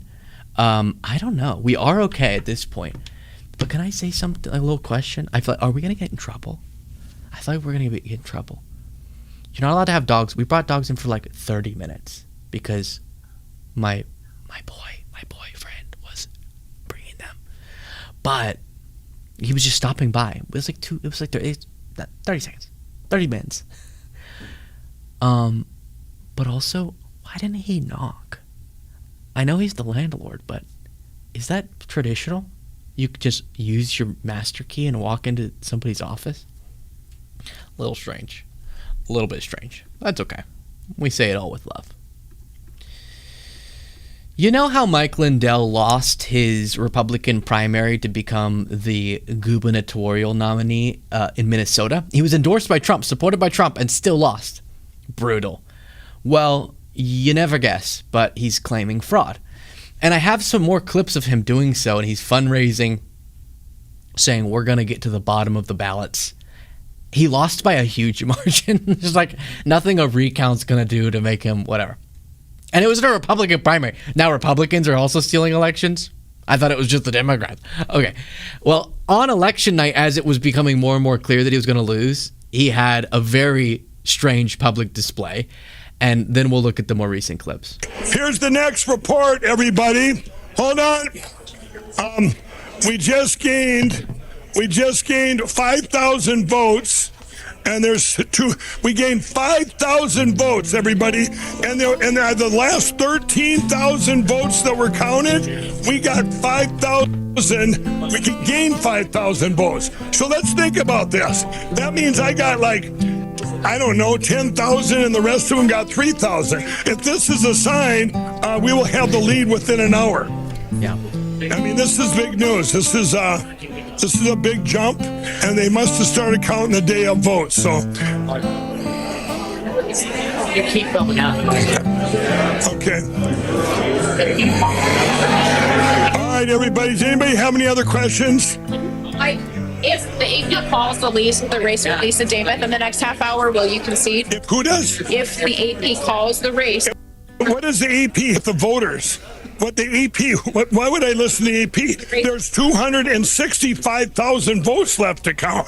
I'm down by 18,000 now. We just gained 5,000. I'm not going to give up this race until the votes are counted. That's nonsense. Until all the votes are counted? Until the votes are counted where I can't win. I mean, why would I? Okay, so then after that moment, the votes got counted to the point where he couldn't win, and he lost. But then he said, "It's stolen." Oh, we're back, baby. The Lindell bringing out the greatest hits again. Here he is in front of his big ol' lion poster painting that he loves, shouting about how we are going to get to the bottom. He never got to the bottom of the 2020 election. Still working on that. But we're going to get to the bottom of the powers that be being adamant about stealing the election away from the Republican in the Republican primary in Minnesota for governor. I'm sure that's what the deep state needed to prevent. By the way, you're either accusing Republicans of stealing it from you, or you're accusing Democrats of that, which would make no sense because Democrats would have loved to run against you as opposed to the other person because you're much easier to characterize as wacky. And by the way, everyone, if you go to LindellPlan.com, the Lindell Offense Fund, everyone that's been behind this for years now everybody's pouring in money so we can attack this head on. Gosh, he doesn't sound great either. He never sounds great. You sitting down? Why are you breathing like that? You sitting down? Why are you breathing like that? Okay, we're raising money. We're raising money. It's gonna be good. And then he's saying we're gonna do a big This is the post. Mike Lindell says. Mike Lindell on X said Mike Lindell is launching the largest paper ballot recount audit of its kind in U.S. history. This is much bigger than Minnesota. This could be the gateway to get rid of electronic voting machines across the country. I remember whenever Lindell said, we're going to get rid of the machines. And then David Pakman interviewed him and was like, Mike, I just want to clarify, are you going to come for my espresso machine? What about my toaster? And Mike was like, oh yeah, I see. Everyone, I caught it. He's doing a joke. He's doing humor. And his mustache started vibrating. Hello, everyone. Mike Lindell here. For 6 years, I've been fighting to secure our elections, and today I'm announcing the largest privately funded recount audit in U.S. history. As you know, my primary race for Minnesota governor had major deviations and anomalies on election night. Well, we've now analyzed the election night reporting from the August 11th Minnesota governor's primary, and what we found demands answers. Yeah, it was rigged. There were anomalies. Do you remember whenever at his symposium? Oh, he loved his symposiums. At his cybercrime symposium, he said, if anyone is able to empirically disprove my data that I have here, that is like coding stuff or something, some batch of data that demonstrates there's voter fraud. If you can debunk it, I'll pay you $5 million. And so then this cyber expert was like, I'll do it. And he debunked it. And it was mostly it was just like meaningless voter information that somebody had handed Mike Lindell, which is the sad part. I want to circle back to, but to finish that thought. And then Mike Lindell was like, I'm not paying you, even though he did debunk it. And then a court ruled that he should pay because he did commit to that. I think he never had to, though. I don't know. But then the sad part of this is I think he's surrounded by people milking him like the udder of a cow. Just squeezing and squirting and squeezing and squirting until every last drop of money is... That's what happens with the cows. I love cows. Squeeze and squirt. Squeeze and squirts. That'd be a fun, like, milk bar. Squeeze and squirts. And you go up and fill up your, like... It says, like, cookies. Don't... copyright. Trademark. You go up... Because the cookie bars, you know... And you have cookies, but then you gotta have your cookies and milk. And there's a big fake cow, and you squeeze the udders, and it's called squeeze and squirt. And they serve exclusively orange sherbet. So the sad part is, I do think that he is looking around at people and being like, "I need you to help me prove that there's voter fraud," and they go, yeah, just pay me $1 million. I'm a cyber expert. I'll do that for you. I'll prove it. And he's like, oh, okay. Pays them. And then they hand him a document of a bunch of ones and zeros or whatever. And are like, this proves it. And he doesn't know what that data means. So he's like, this proves it. And then he pays them. I think he's just getting ripped off by a bunch of people. I think he believes this, to be clear. That's why it's sad. He's not a grifter. He's a true believer. But it's very, very sad. A very sad state of affairs for Mr. Lindell, or the Pillow Man, as Pelosi would say. Master of None said, would you be willing to pin a link? I put it in the chat because won't send through super chat. My dog and I desperately need help. Fundraising has been hard. Yes, we'll put in the description the link, and if you'll email it, because it's hard to find it in the chat, to contact@lukebeasleyshow.com, contact@lukebeasleyshow.com, or you can go to lukebeasleyshow.com/contact. Either one works. And send that to us. Then we'll grab it and we'll put it in there when the show is wrapped. That would be great. X2Z said, Mike Lindell's such a mess. It's like God spilled a person.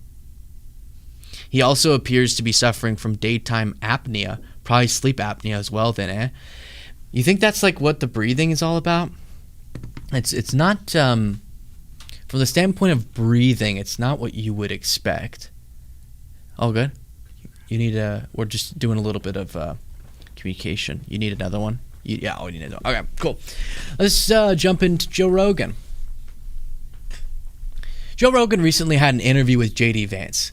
And it was a lot of J.D. going, man, I'd love to figure that out, about things that he could figure out as the vice president. Famously, he's like, I'll never stop being a conspiracy theorist about Epstein. Like, what the hell happened with that? And you're like, wait, you don't get to talk about this anymore like you're on the sidelines. A lot of the MAGA folks who end up actually getting power for some reason don't know how to switch gears from political pundit, campaigner, speaking out things speculatively, attacking the status quo from a distance, And they can't separate that from now you're in power and you are the one. Like when he said at a rally, we need to take our country back. And you're like, you have it. What the heck? Similarly, in this interview with Joe Rogan, he was like, yeah, man, that Epstein stuff, what was going on there? I'll never stop being a conspiracy theorist. Isn't that wacky, Joe? You and me, same boat. Hey, you're the vice president. No, you should know more. Well, he did a similar thing with aliens, okay? And he's been doing this for going on a year and a half, going on 2 years, where he sits down like, so you said you were going to get to the bottom of aliens. And you've also claimed that you believe aliens are actually demons. What did you learn? He's like, I've been busy. I haven't been able to look at that classified reporting, but I can. I've just been too busy. And he keeps saying that. So Rogan called him out and kind of exposed the grift that is using religious messaging disingenuously. Not because you believe it, but to signal allegiance with people who do believe it in your base. And JD does that a lot, and that's definitely what this whole I think aliens are demons thing is about. Here's Rogan shortly after his interview with JD Vance exposing him. We have too many people on this fucking show. My hard drive's cooked. Yeah, JD Vance. JD Vance, that's right. Oh, he had a book called Community. Right. While simultaneously calling aliens possibly demons. Yeah, he didn't really have a good explanation for that. No, I pressed him on that. And he kind of laughed very uncomfortably because he didn't know what to say. I think, with all due respect to Mr. Vance, who I really like as a person, I think he's a very nice guy. I think he's signaling to the tribe. It is. It's a political polemic. You're not looking at the data. Like he says, I want to look into the UFO issue. I just haven't had the time. I actually understand that. There's a lot going on in the world, But it's also, you've had some time, so maybe, go look into it. But I kind of understand it, but kind of don't. I'm with you. I'd be the first plenty thing. Plenty of time to go to church. Like, listen, bro, look into it. Look into it, exactly. To quote Eddie Brock. He has time to go on a book tour and write a book and do all these interviews, but not look into aliens. Bravo. Look into it. Yeah. It's weird that you would say it's demons, but I think that much like Tucker Carlson has sort of alluded to this as well, I think there's a certain aspect to people that are believers, right? Okay, when I say believers, I'm talking about like Christian believers in the Bible, believers in the narrative that comes along with Christianity.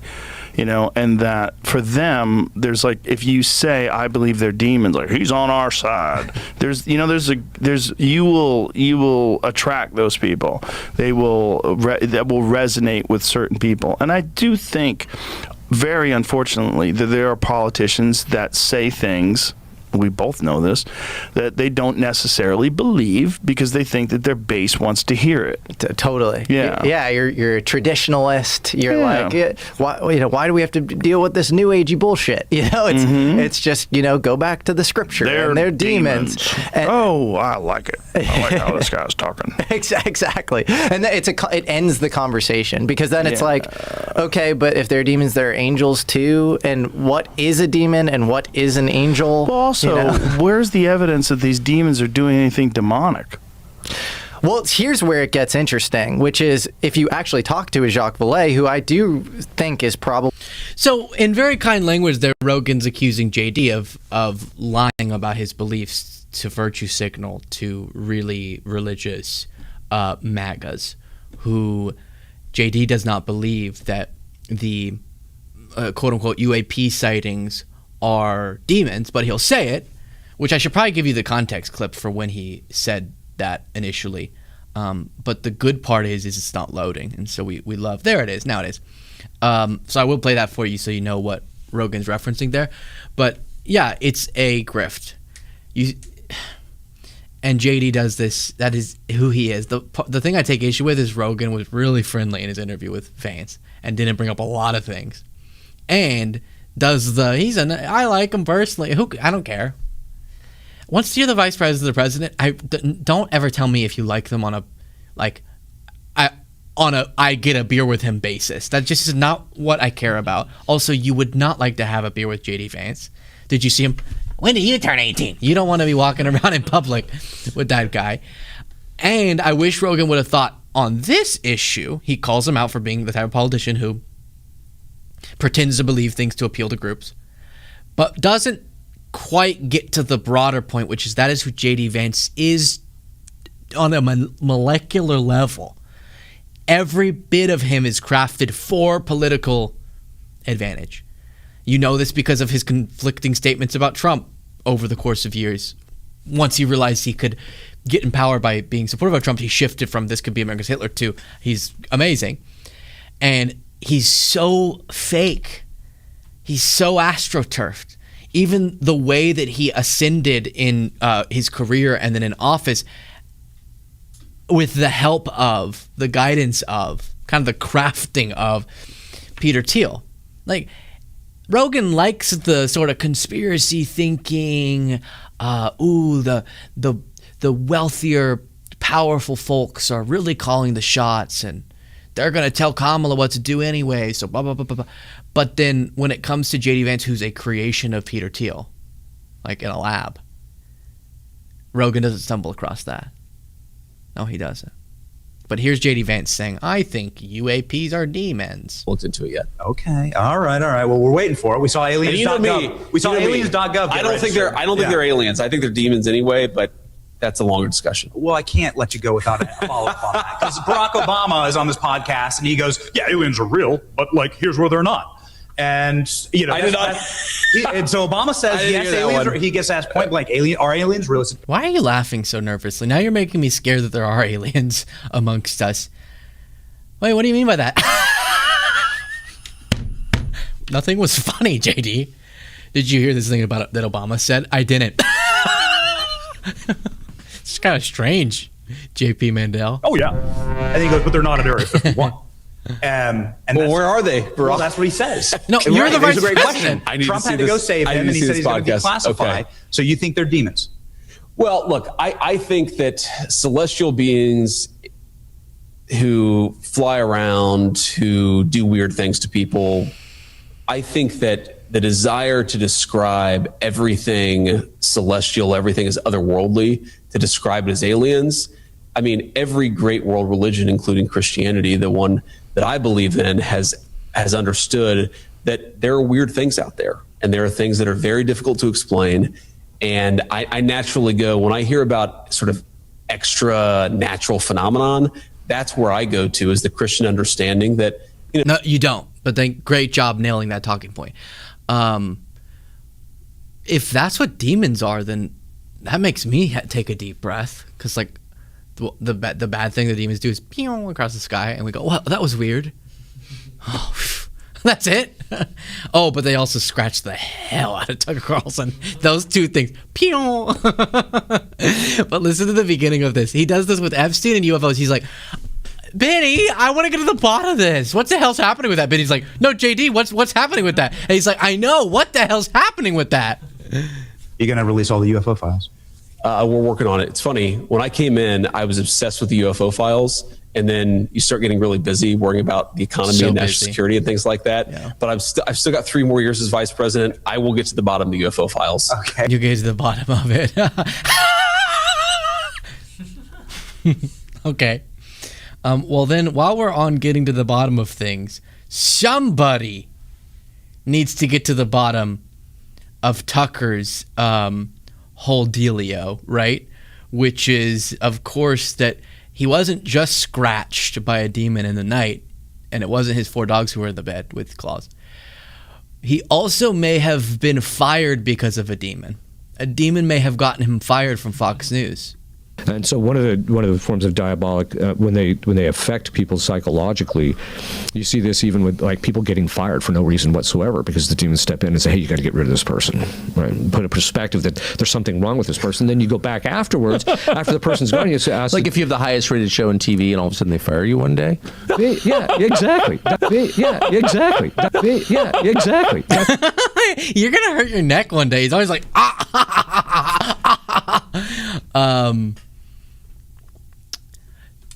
that you may have gotten fired because you contributed to costing them $787.5 million and then called your boss the C word. Your female boss, the anti-female C word. That could have contributed, but I don't know. I I lost it. I used to have it, but I lost it because I did it a lot, and then it's like, we get it. That can't be the bit every time we talk about it. It's overdone. But then as I was trying to find that clip of him saying, oh yeah, I think demons jumped in and told my boss, who I called the C word, to fire me. Then I came across this clip. I was on February 20th, 2023. I was attacked in my bed by a spiritual being and clawed and left bleeding and scarred. And show me the scars. Show me the scars. Bring me your dogs, and I will fit. There will be a perfect fit. It'll be like a handprint. It'll fit your dog's paw perfectly. Do I understand what happened? No, of course I don't. I don't really understand anything, but... That's my favorite. I don't really understand anything. Fact at check, all. true. And scarred. And do I understand what happened? No, of course I don't. I don't really understand anything, but that did happen to me. Then why are we listening to you? I don't understand anything. And this reminded me of... No, it reloaded. This reminded me of my interview with a Tucker Carlson impersonator, Tony Lapidus. Ideas were discussed about being gay in general. What did you learn from that interview, Tucker? Well, I mean, gay doesn't even exist, actually. And by the way, I just want to say that Milo is the most like sane individual I've ever met. And I mean, I really do. I mean, you can really feel it when he talks. He's like special in many ways, actually. And so what I learned from Milo is that gay doesn't really exist. And I know people are going to say like, he's a homophobe. He hates gays. He's bad. It's like, what? But no, sorry. I just don't believe in pseudoscience. I'm not going to apologize for that. I'm not going to shut up about it either. But I did learn as well. So at the same time, like, gay doesn't exist. We know that. That's scientific. A lot of experts say it is, and I feel it. I just have a feeling about it. But also, I realized that when I went to England, I said to Piers Morgan when I was interviewed by him, I said, why is your whole country full of So on one hand, gay doesn't exist, but when you go to England, you realize that the whole place is like really ties actually. I said, why is everybody here? Just And I don't know how you don't see that, and if you don't, maybe you're a I don't know. Maybe people are. And by the way, I'm British, so I have the right to say that. But I'm not going to believe gays. Yeah. Okay. Wow. Well, I mean, let's just stay on the topic of gay for a second. You once called Nick Fuentes gay, and then you had him on your show. Friendly conversation. What did you learn from Nick on your show in general? Well, first of all, Nick is like just so talented. He's such a talented individual and a nice guy, actually. Really, I mean, you know, a lot of things are taken out of context that he says, but he's essentially just a patriot. He's an American, and he loves America, and he puts America first. And, you know, I apologize for ever calling him gay. There's, like, absolutely nothing gay about him at all. Like, at all. Literally at all. I mean, I've seen him in clubs. I've seen how he speaks about women, and he really respects and loves women. And the only reason everybody makes fun of him for, like, never having sex before marriage, that's actually because he's Christian and he's a social conservative, much like Maduro. And I know that a lot of people are going to say, you know, you're bad, you're endorsing Nick Fuentes, you're a Nazi. Nazi! No, I'm not actually. I'm not a Nazi, and neither is Nick Fuentes. He's actually a good guy, and I learned that. And I like Nick, actually. Yeah. Oh, wow. And he's totally not gay, and I won't be told otherwise. Okay, interesting. Well, some people criticized that you were too soft on Nick, which you sort of referenced there, especially about his views on women and Joseph Stalin. What do you say to those people? Well, buzz off. Why don't you go and do your own interview? I can give you his number. I won't be if you tell me to do something, I'm not going to do it. I'm not going to do it. Because I'm an American, I don't have to do it. And if you tell me to do something, not to do something, I'm going to do it. Because that's what being an American is. It's about saying things that are not kind because people tell you not to say it. Because I can. So I can say not in the same context as Nick Fuentes, of course. Of course not. We have a lot more from this interview. We haven't even gotten to the part where he does the perfect impersonation of Tucker going, I don't understand anything. I should actually plug that Tony Lapidus on all platforms. He's hysterical. Okay. So I don't know if you saw his live stream, Nick Fuentes, at the club in Miami and in that car they were in, where they were dancing and playing. And Beautiful. Okay. Well, they were playing Ye's song, Hail Hitler, glorifying Hitler. Does that change your view of Fuentes at all? Well, I mean, nobody was glorifying Hitler. What, because you're listening to a song called Hail Hitler, you're suddenly a Nazi? It's not true enough. It's ridiculous. But I actually did see, I'm never actually on the internet. I'm too old. I don't understand the internet. I don't understand anything, actually. I'm going to apologize for that. Sorry. There it is, finally. I don't understand anything. So funny. It's so funny. Okay, one more story and then I'll check back in with super chats. We discussed, I don't know if it was yesterday or last week, it's all blending together, but the Washington Post report about Trump's health, I think it was on Monday, and how his doctors, let's put it crass, they're worried he'll die because of his bad health. They're worried he could die soon while he's still in office because of his poor health. And one of the recommendations that they are saying to him, that other doctors observing from the outside are recommending, is that he lose a little weight. That's one of the ways, especially when you're older, extra weight can have a lot of health risks with it. And apparently he's gained, notable amounts of weight since he became president for the second time. McDonald's cheeseburger. Yeah, right. But we already talked about that. But then I came across this, and you know what? I would say this is too mean, but we're going to watch it. Here is the Daily Beast podcast. His doctors are concerned about this. Okay, so he's pushing 300 because he certainly looks enormous. This is really a fat guy. He's an 80-year-old fat guy who stuffs himself with junk food, hasn't done a lick of exercise other than getting in and out of the golf cart. And has young women running after him on the golf course. And also could fall over at any moment. Would it be a shock if this 300-pound, 80-year-old fell over dead? No, it wouldn't be a shock. Well, and it would also be what he wanted to do it on television, right? He should do it. If he's going to do it, he needs to do it on television. It should be at one of his cabinet meetings when he just doesn't. Well, it's one of those things that probably is difficult to plan for. Okay, so also... But there is an inevitability of it, like brain damage if you play football. Also a good segue. Also a very good segue. Whoa. So there's a serious topic here that the president isn't taking his health seriously enough, clearly. I don't love calling him enormous, as one of the hosts did. Now, to be clear, I have no problems insulting Trump, of course.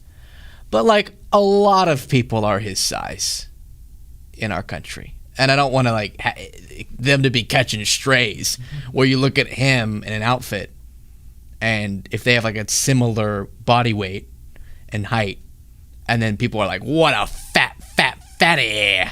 And, there's kind of other implications for other people. So I don't... But I don't know if enormous is the right word, but he's definitely not 215, as he's tried to argue before. And even if we took his number, he has gained a good bit of weight. But that's not to fat shame or body shame, better word. It's more about how worried the medical professionals around him are, okay? At this phase, 80 with his health, you would start kicking it into gear a little bit in terms of your diet and your exercise if you were the president of the United States and you wanted to live through your term. But the reason I play that for you is because there's also a serious discussion about that, and then there's a very cartoonish discussion happening of Washington Post release a story about Trump's body weight and everyone's having a field day.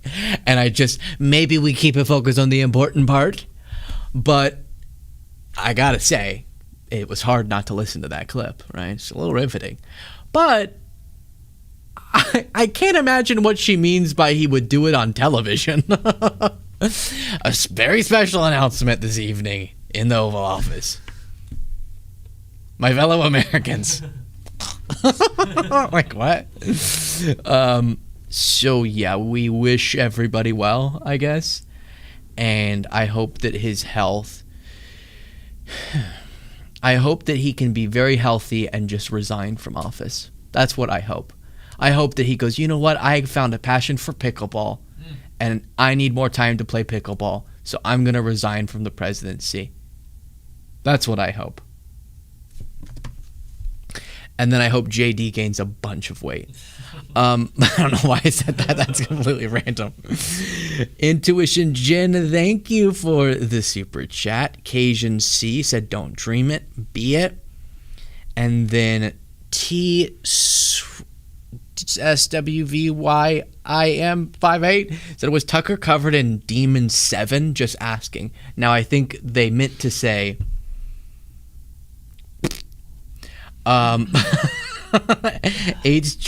H.C. Holt. Oh, thank you. Said ask Kayla about Rocky Horror. Okay.